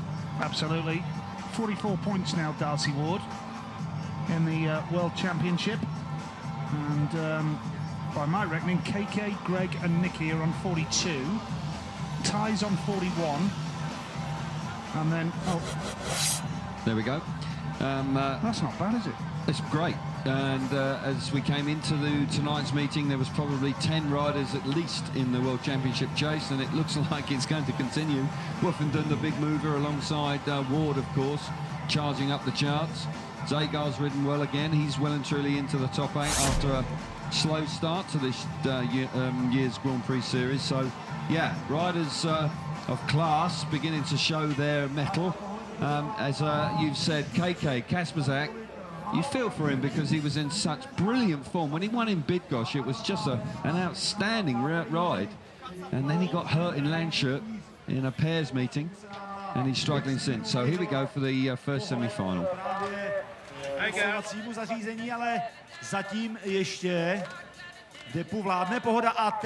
Track preparation going on. Track's been okay, a little bit slick, tough to pass. Starting on course has been of paramount. Fans just relaxing before the 2 semi-finals. Here we go now for the pick. Ward's in the hot seat. He comes up.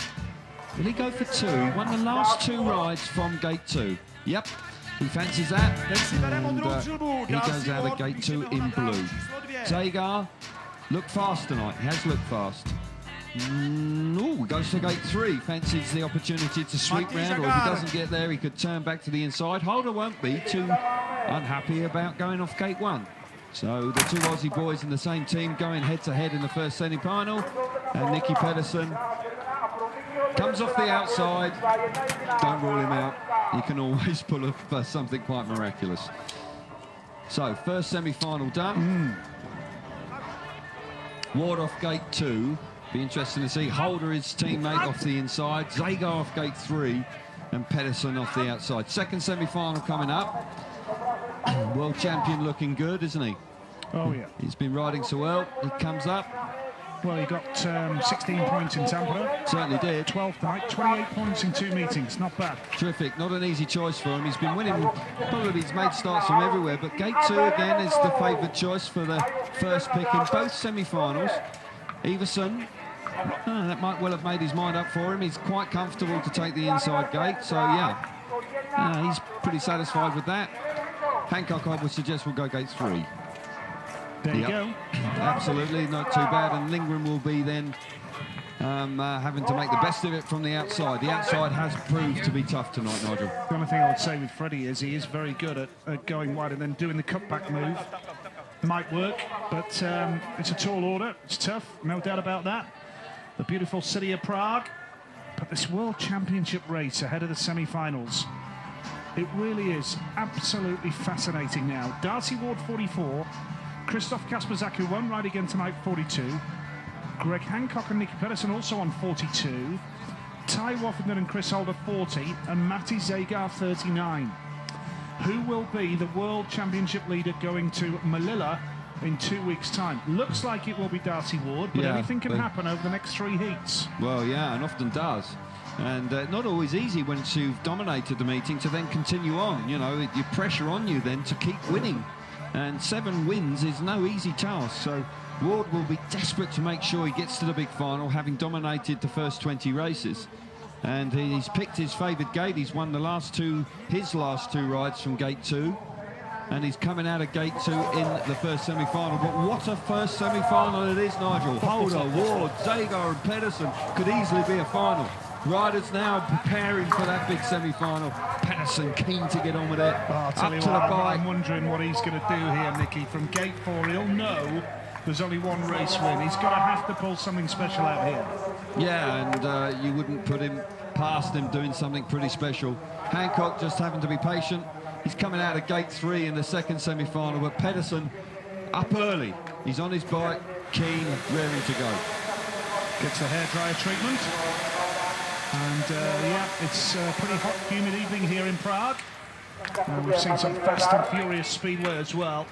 Brilliant lineup, brilliant lineup. Holder suddenly found a start in his last ride, didn't he, Nigel? And he got him quick, so fast. Ward, obviously. This is when it's a little difficult. These two boys have been teammates in several clubs around Europe, still are. Big pals as well. Big mates. But now you've got to put that to one side because they are alongside each other in the first semi-final on the tapes. And you cannot allow any sympathy towards one another. You've got to get to the front. You've got to get to the final. I remember Darcy back in, 2010, he used to follow Chris around the GP circuit, and there was a bit of a joke that he was Chris's manager. Yes, that's right. I remember that. Yeah, he'd just follow him around just to lend him his support. Fancied a weekend away. And he thought, right, I'll go and support Chris in the GPs. Now he's up against him. And now he's the danger man. With a world title on the line. Exactly. So that dynamic has changed very differently indeed. He's the man now leading the World Championship. Been dominant here this evening on 15 points. And Chris, the former world champion, will do very well to beat him. Zagar is also a threat, isn't he? He's certainly has looked good tonight. Bike's fast. Anton Nischler doing a good job for him. Certainly the two Oslo boys with the PJR engines in, they've been fast again. And Pedersen on the outside. What a first semi-final we've got here. This is going to be a real treat.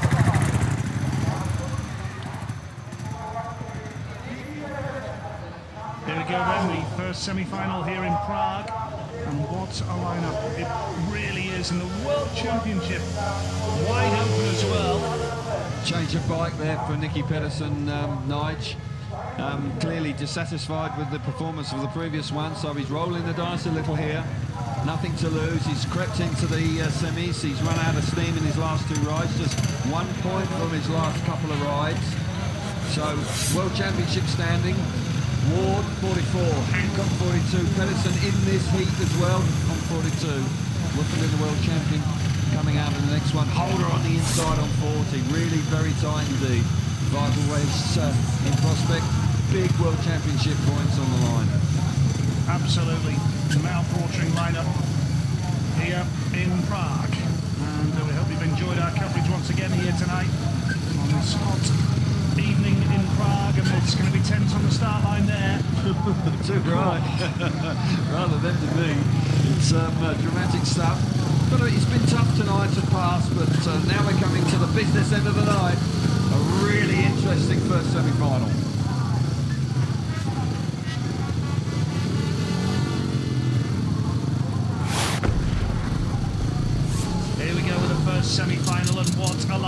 Chris Holder, 8 points to his name so far, 40 World Championship points. Game number 2 is the new series leader, Darcy Ward, a maximum man tonight. 15-point maximum, leads the standings on 44. Matti Zagar is off game number 3 with 12 points to his name. And Nicky Pedersen, who is one of 3 riders on 42 GP points after 4 rounds. He goes off the outside gate but has won only 1 race all night. This is the first semi-final of the Czech Republic Grand Prix here in Prague. Riders settle down, ready for action. And Ward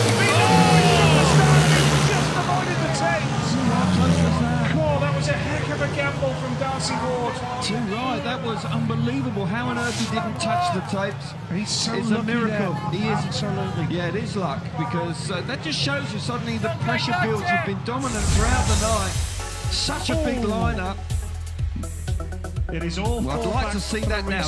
This is. Look how close that got. That must have been millimetres away. Yeah, he's gone early, and sometimes when things like that happen, maybe you start to think it's going to be my night. I've got away with it. Yeah, he did get away with it. They've gone back round, but that just shows an indication of the pressure on this race. Everybody very much aware that this is a terrific lineup. Fuel there just been shaken out of the fuel tank there. It was overfilled. Zagar off the bike. Clutch coolers out. Fans everywhere keeping bikes and men and machine rather cool. Yeah, he was a lucky man there, Nigel, because he was very impatient. He was very keen to get away with it. And how on earth he missed the tapes, I don't know. Yeah, so we'll start again.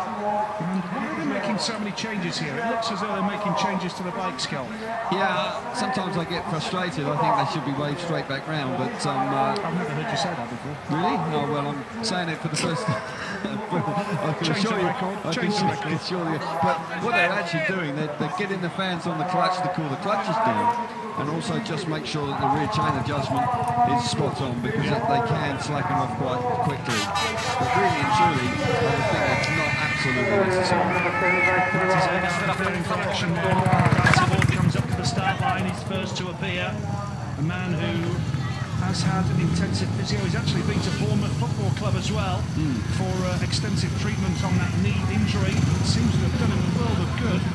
Pretty sure he will be having surgery in October, at the end of this season, to repair the knee ligament damage. But yeah, almost certainly. Got a world title to race for here. And as we say, he mentioned on his Twitter account earlier today, I wish I was 100%.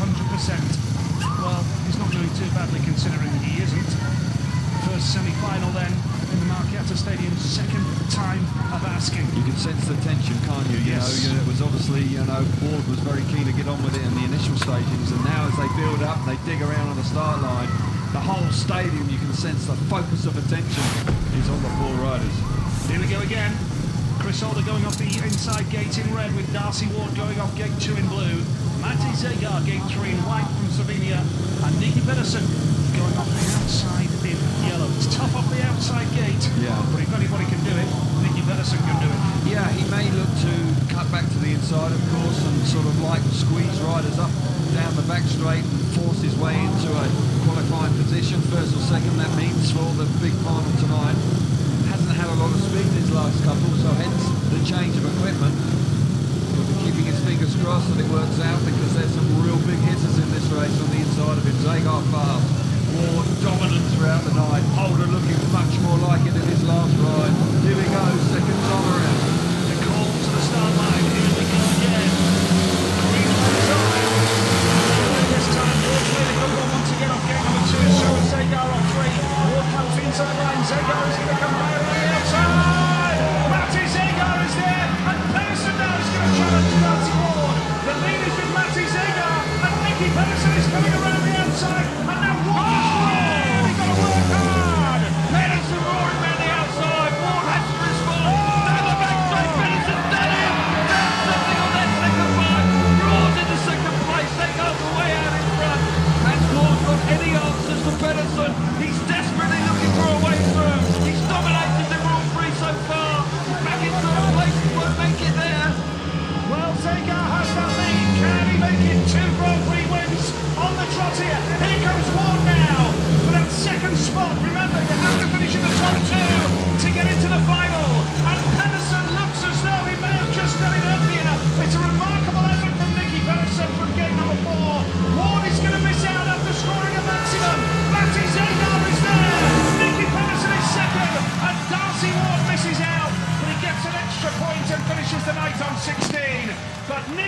Pedersen really worked hard there, and Matti Zegar is in terrific form and is in the final yet again, and with a chance of a second successive Grand Prix victory. Wow, didn't see that coming.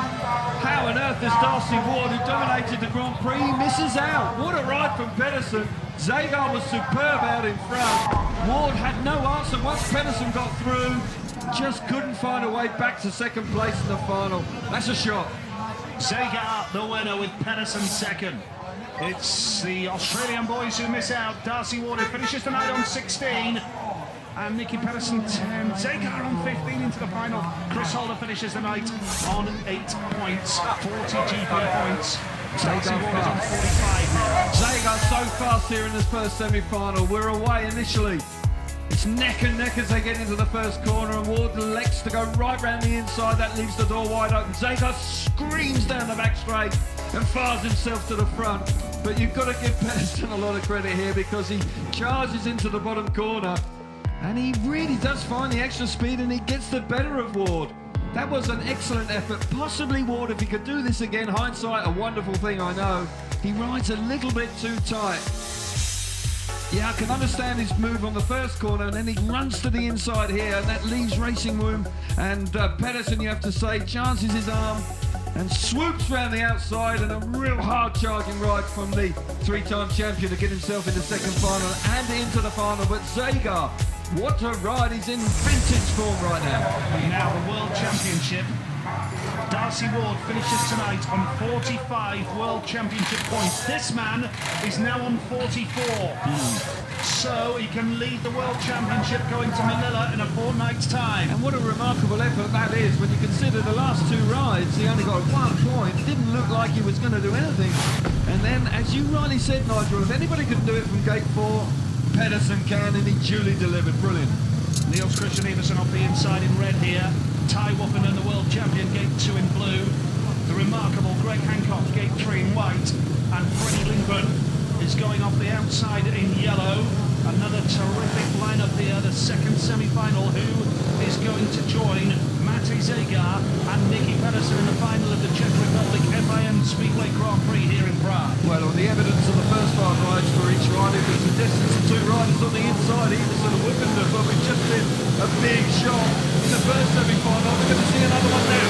Here we go. Away from gate number 2 for Ty Woffinen, and he has that lead. That was a smooth start, and Lindgren has jumped up the inside. What a ride from Freddie Lindgren, and Hancock now. Here comes Hancock into turn 3, takes out Lindgren, and it's Greg Hancock who holds second place. It's Woffinen with the lead. Hancock is second. Iversen now having a go on Freddie Lindgren for third place, and has come through, and Lindgren has gone to the back. But Kelvin, that was a textbook hit from Ty Woffinen. Yeah, fantastic start from the champion to get to the front out of gate 2. Absolutely supreme. They've made an adjustment to this kit. The last 2 starts have been brilliant. He's out in front dominating. Excellent effort there from Greg Hancock to get the better of the riders going into the bottom corner to get himself to second place. Looking like he's going to make the final. Iversen will be frustrated. He's been good tonight, but not quite good enough to make the final. The world champion out in front. He sails through. He's going to make it, Nigel. This will put Ty Woffinen 2 points off the lead in the World Championship. Remarkable here in the Czech Republic, and the British fans all around the stadium who've travelled here in big numbers are delighted with that. And what a performance from Greg Hancock. Herbie Hancock, who turns 44 next week. Absolutely remarkable. And it's Woffinen who goes through to the final for the second successive Czech Grand Prix. It can't happen again, can it? Well, surely not. Well, the evidence of the way he's riding, it surely can. Brilliant stuff from Woffinen. Brilliant away from the tapes. Woffinen at the scene of his only Grand Prix victory of his career. Hancock second there, and it means that Woffinen is on 15 points now. Lindgren finishes the GP on 8, with Iversen getting third. And what a performance from Greg Hancock, who himself, by the way, well, the top of the standings is now Darcy Ward 45, Greg Hancock and Nicky Pedersen 44, Ty Woffinen 43. Yeah, well, he's done so well, Woofenden. 16 points last time out in Finland, and another hatful of points here this 15 points so far this evening. So what a ride it has been. Great move from Hancock down the back straight to get to the better of Lindgren, and then Everson comes through into third place as well. But Woofenden, while all that action's going on behind him, what a start. Dropped the clutch, absolutely spot on. Brilliant reaction, and he's comfortably in front. Real good action behind, and you've got to say that Hancock's brave here, allows the bike to run nicely in there. It's a tough move, but it needed to be because he was very keen to make the final tonight. Woofenden just left them for dead away from the tapes, and Everson there in no man's land gets relegated to the back, and although he makes third, that's not good enough for the final, and he'll be disappointed once again not to have made the final. So tight in the World Championship chase. I'm sure, Nigel, you're going to come up with a few facts and figures once again, but Woofy, the world champion, he's in the final. Yeah, Ward on 45. Here we go. And there was me just calculating all this, but it's all done for me. Somebody else has done it for you. It's nice. Hancock 44, Pedersen 44, Woofenden on 43, and Zagar 42. 4 of the top 5 in the world right now are in this grand final, and the series leader Ward isn't. So, who is going to lead going to Melilla? The grand final is on the way. Yeah, fabulous meeting now. It's so tight in the championship race. Woofenden has been in tip-top form tonight. Hancock has ridden well. Such a campaigner. He never throws the towel in. He's looked a little bit out of sorts at times tonight. He's been beaten up at one stage earlier this evening, but he's in the final again. And that is a fantastic effort from the veteran American. Don't put it past him. If he jumps off the start, he could win it. He's been a bit unfortunate last time. He just made a poor start on the inside. And Big Goshy was also in the final and just missed out, so he'll be desperate to get on the rostrum here this evening. But yeah, it's really livened up, and the last few races have been quite dramatic. If Woofenden wins the final,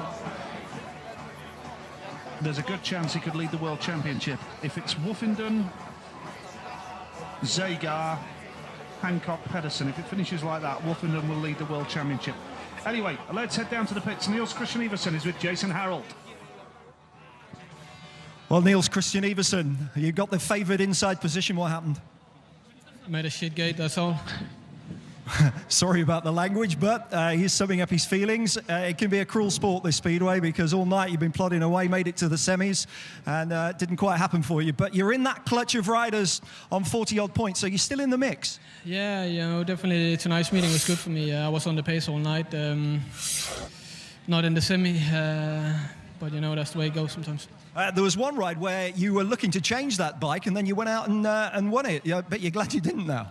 Yeah, I swapped bike after second race. I felt like I needed a bit of power, but here in the end of the meeting, the track was slick again, and we should have done something else. This is giving you good momentum to go forward to Melilla, though.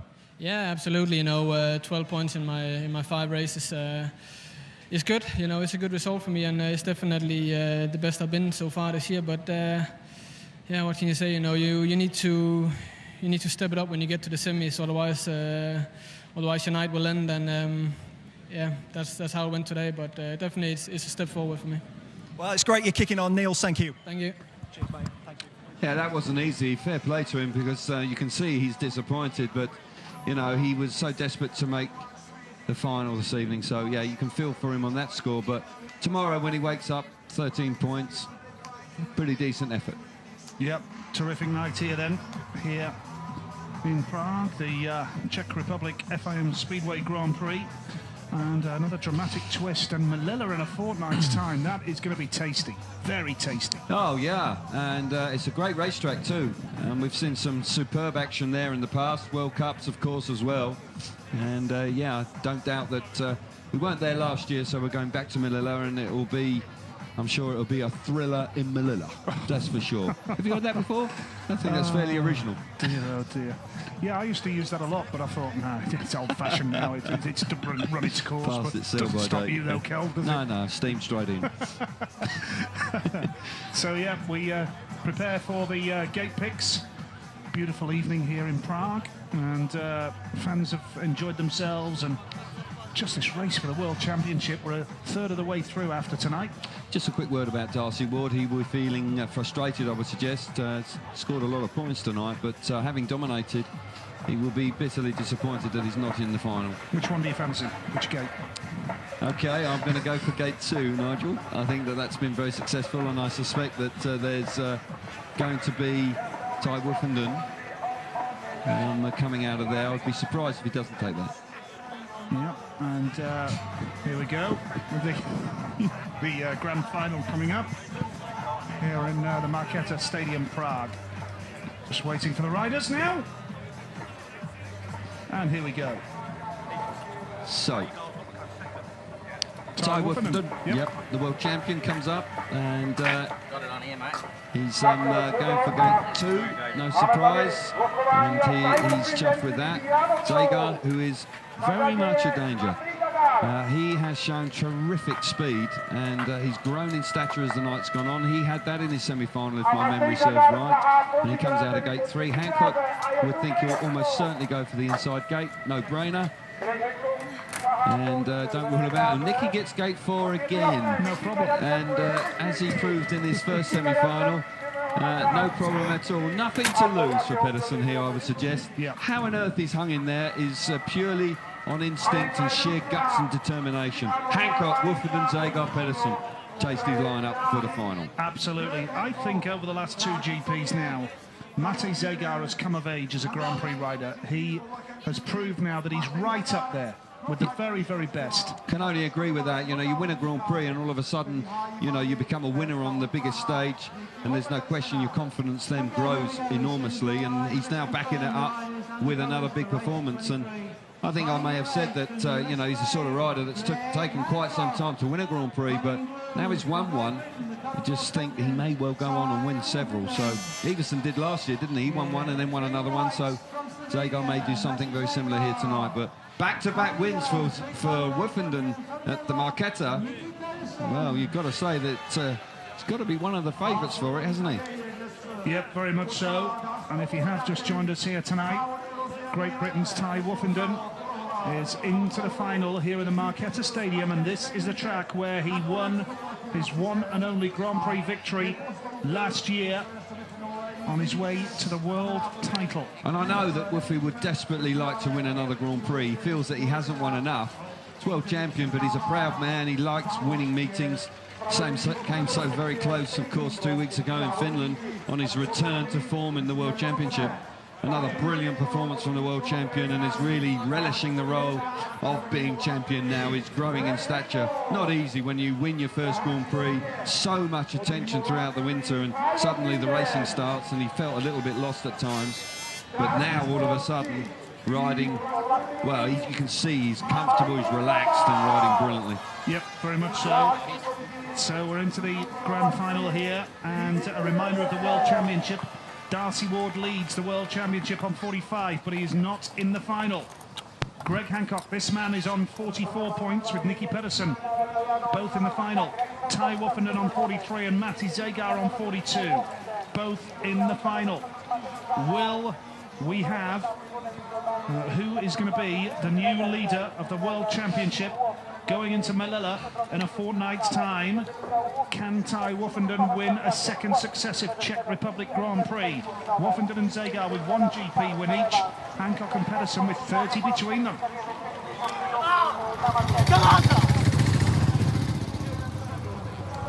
Here we go then, the big final. They're coming out onto the track.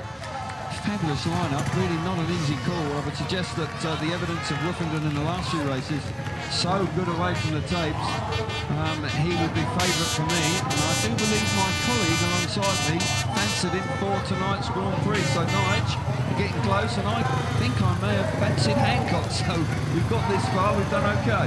Yeah, I just think that the way Woofy is gating now, the way he's making the starts, I just think that, you know, it's the omen from last year as well, but hey, Zagar, you can make a case for all 4 of them here. No, without doubt. Fantastic final, really looking forward to this. Grand Prix Speedway here, the grand final in the Czech Republic. Who will win the meeting and who will be the World Championship going into Melilla in 2 weeks' time? 23rd race of the night, the grand final. This promises to be an absolute treat in front of a packed stadium here at the Marketa, here in the beautiful city of Prague. The grand final then, the riders ready for action.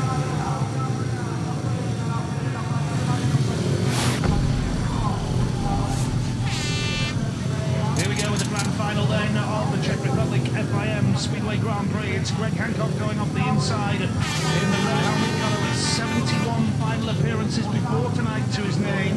Gate number 2 in blue is Ty Woffenden, the reigning champion, got to 7 GP finals in his brief career so far. Matti Zagar, who really has come of age as a genuine world-class Grand Prix rider over the last 2 GPs. Gate 3 in white.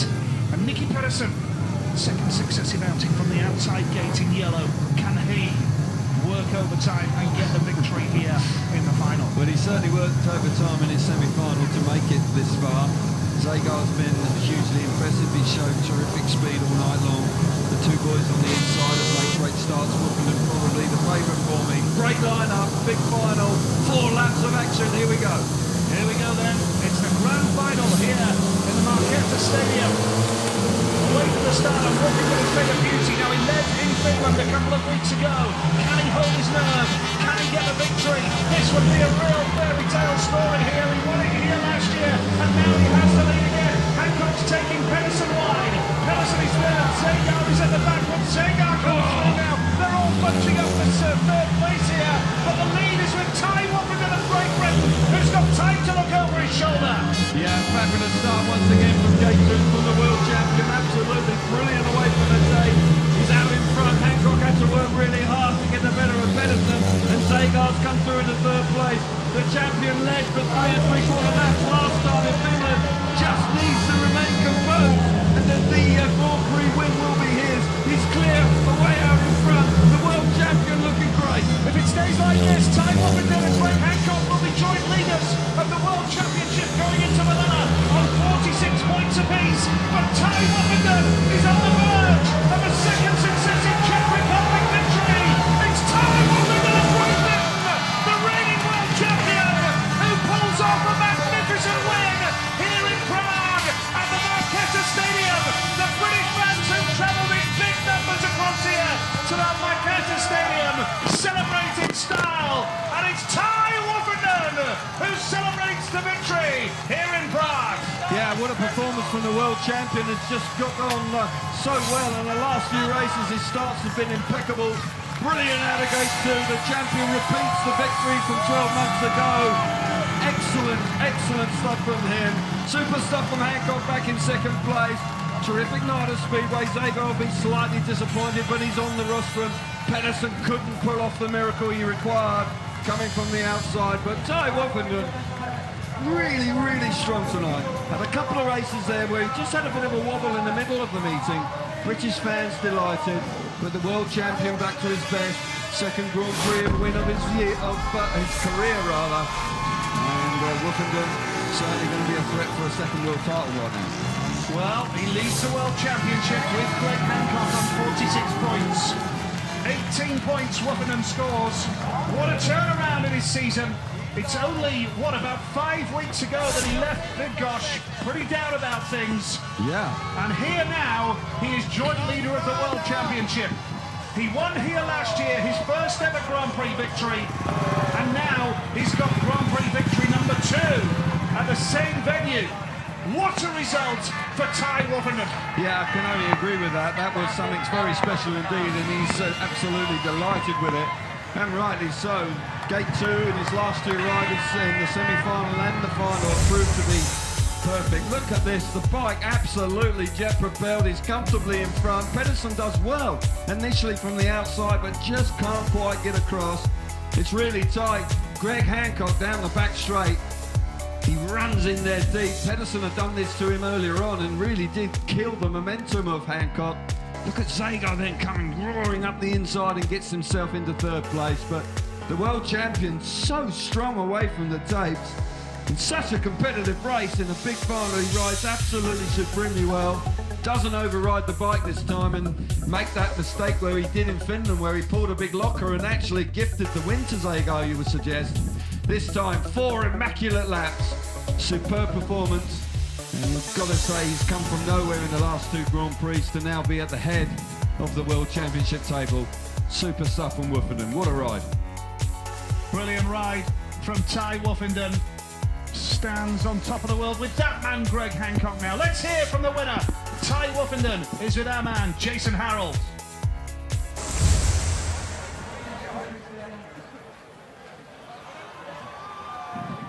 Well, here he is. The man who's just nudged himself into pole position, Ty Woofenden. Second consecutive final. You shot out in front. There was no way you were going to lose this, was that? Well, I started the night making starts, made some setup changes, didn't quite work, so we changed again and I finished strong, you know. But I just like to thank all the boys that are working with me. You know, this season, the whole team setup that I've got at the moment is working well. Didn't start the best of the season. We worked hard, we got through it. Looking forward to the rest of it. What do you put that turnaround down to in your form? It's for me to know, and you guys can never find out. How does it feel then to be back on the top step? Yeah, great, and leading the championship, but it's a long season, so you know, let's not try to run before we can walk. There's still a lot of boys out there that are going fast that can take it away, but we'll work as hard as we can and keep doing it for the fans. Well, enjoy it up there, enjoy the national anthem. Ty Woofenden, congratulations and thank you. Thanks, guys. Well, it really is turning into a remarkable year when it comes to the championship standings. Look at this. That was after round 3.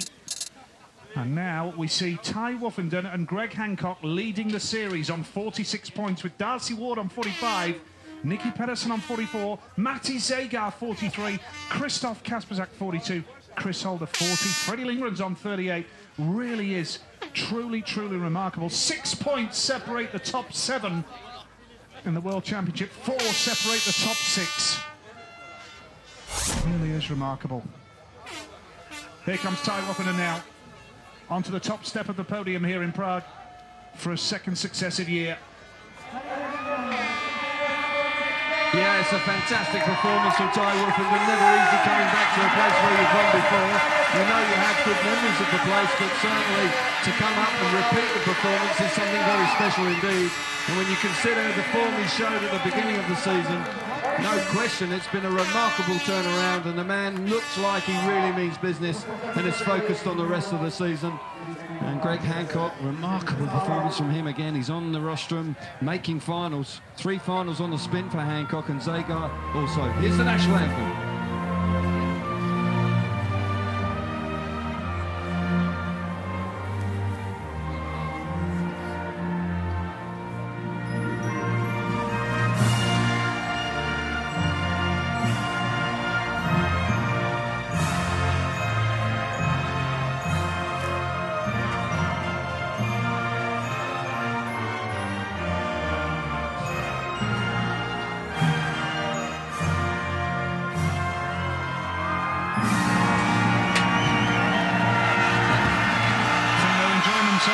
Well, that's made the trip worthwhile, isn't it, when you see the Brits there coming over to Prague and we get a British winner for the second consecutive year. Big smiles all around. Time he won it somewhere else, isn't it? Sorry? It's time he won it somewhere else. Absolutely, yeah. He needs to win next time. Yeah.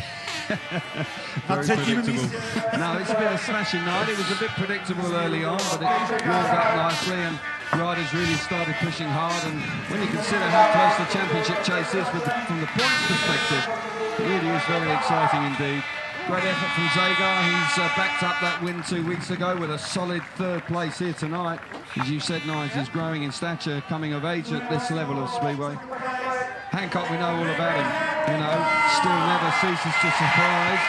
That he is still competitive, but now on 44 years of age. And done a great job to make 2nd place here tonight. Yep. Congratulations then to Ty Woofenden. Great effort from Greg Hancock as well, it has to be said. Magnificent effort. And Matty Zagar, 3rd place after winning in Tampere a fortnight ago as well. But here's Ty Woofenden getting the spoils of victory, and well deserved as well. Too right. It's been absolutely sensational, really, when you consider how dominant Darcy Ward was. Suddenly, when it came to the semi-finals, Woofenden upped his game and found the secret to the starts. And he really was then in a different class. And It was nigh on unbeatable. Champagne time, fully deserved. And all round, Zagon has made the start of the Champagne race, that's for sure. And but no, Ty Woofenden's back. Clearly he's going to be a major threat for another world title. Yeah, absolutely brilliant. Many congratulations to Ty Woofenden. Written off by some at the start of the year, but well, he's back and back with a vengeance. Yeah, but when he gave that interview after Bidgoss night, I've got to say I was concerned. He really did look down in the dumps, but whatever it is, he's keeping it a secret, and rightly so. It's working a treat because it's back to the Woofenden that we saw riding last year. Relaxed, determined, fast, clinical out on track. So yeah, great ride from him here tonight. And as I say, this championship is now really building up nicely. Superstar. Yeah, fantastic as people make their way out of the stadium now, but it has been a truly remarkable effort from this man. Fantastic effort from Darcy Ward with that maximum in the qualifiers. Have to pay tribute to Greg Hancock as well, leading the World Championship with Woofenden, going to the Melilla GP. Yeah, absolutely, and Melilla's really going to be a thriller, and I would suggest that you've got to feel for Darcy Ward, because after 15 points from 5 rides, to have missed out on the final, he'll be kicking himself, I would think. Just didn't quite pull it off, did he? Felt that he needed to ride the inside, and Zago and Pedersen really was a spoiler in that race. And Nicky Pedersen somehow scrapped his way into the final tonight, and although he hasn't been that dominant, somehow he keeps getting the points and keeping himself well and truly in the championship chase. Doesn't always do it, well, he sometimes does it ugly, doesn't he? But he won't worry about that. He's collecting points. Yeah, brilliant effort then from Ty Woofenden. It was fast and furious out there, it really was. Matty Zagar's had another terrific night as well. Niels Christian Iversen will be satisfied with 13, but knows he could do better. But Kelvin enjoys your company tonight, and this World Championship really is fascinating. Yeah, pleasure. Yeah, looking forward to the next one.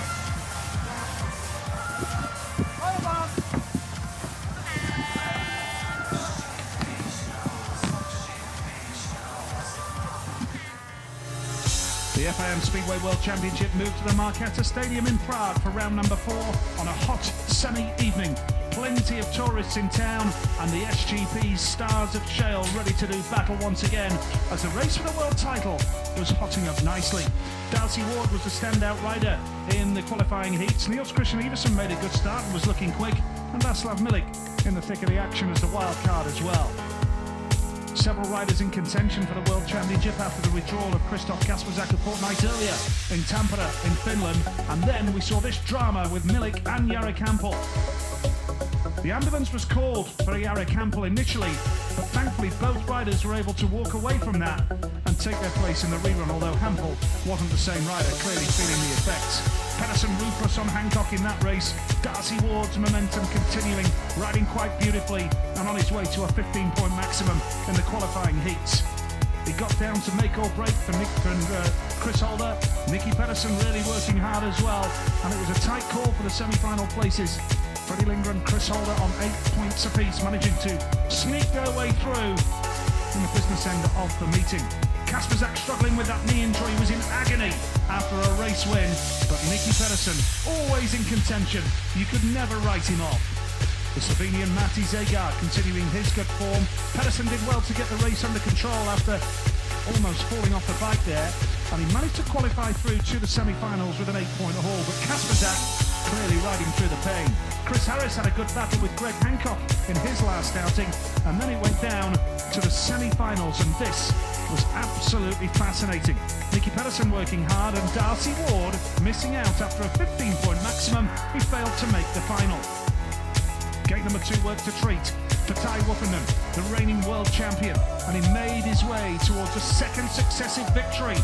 And he leads the world championship with Greg Hancock level, going into round number 5 in Melilla, Sweden next time out.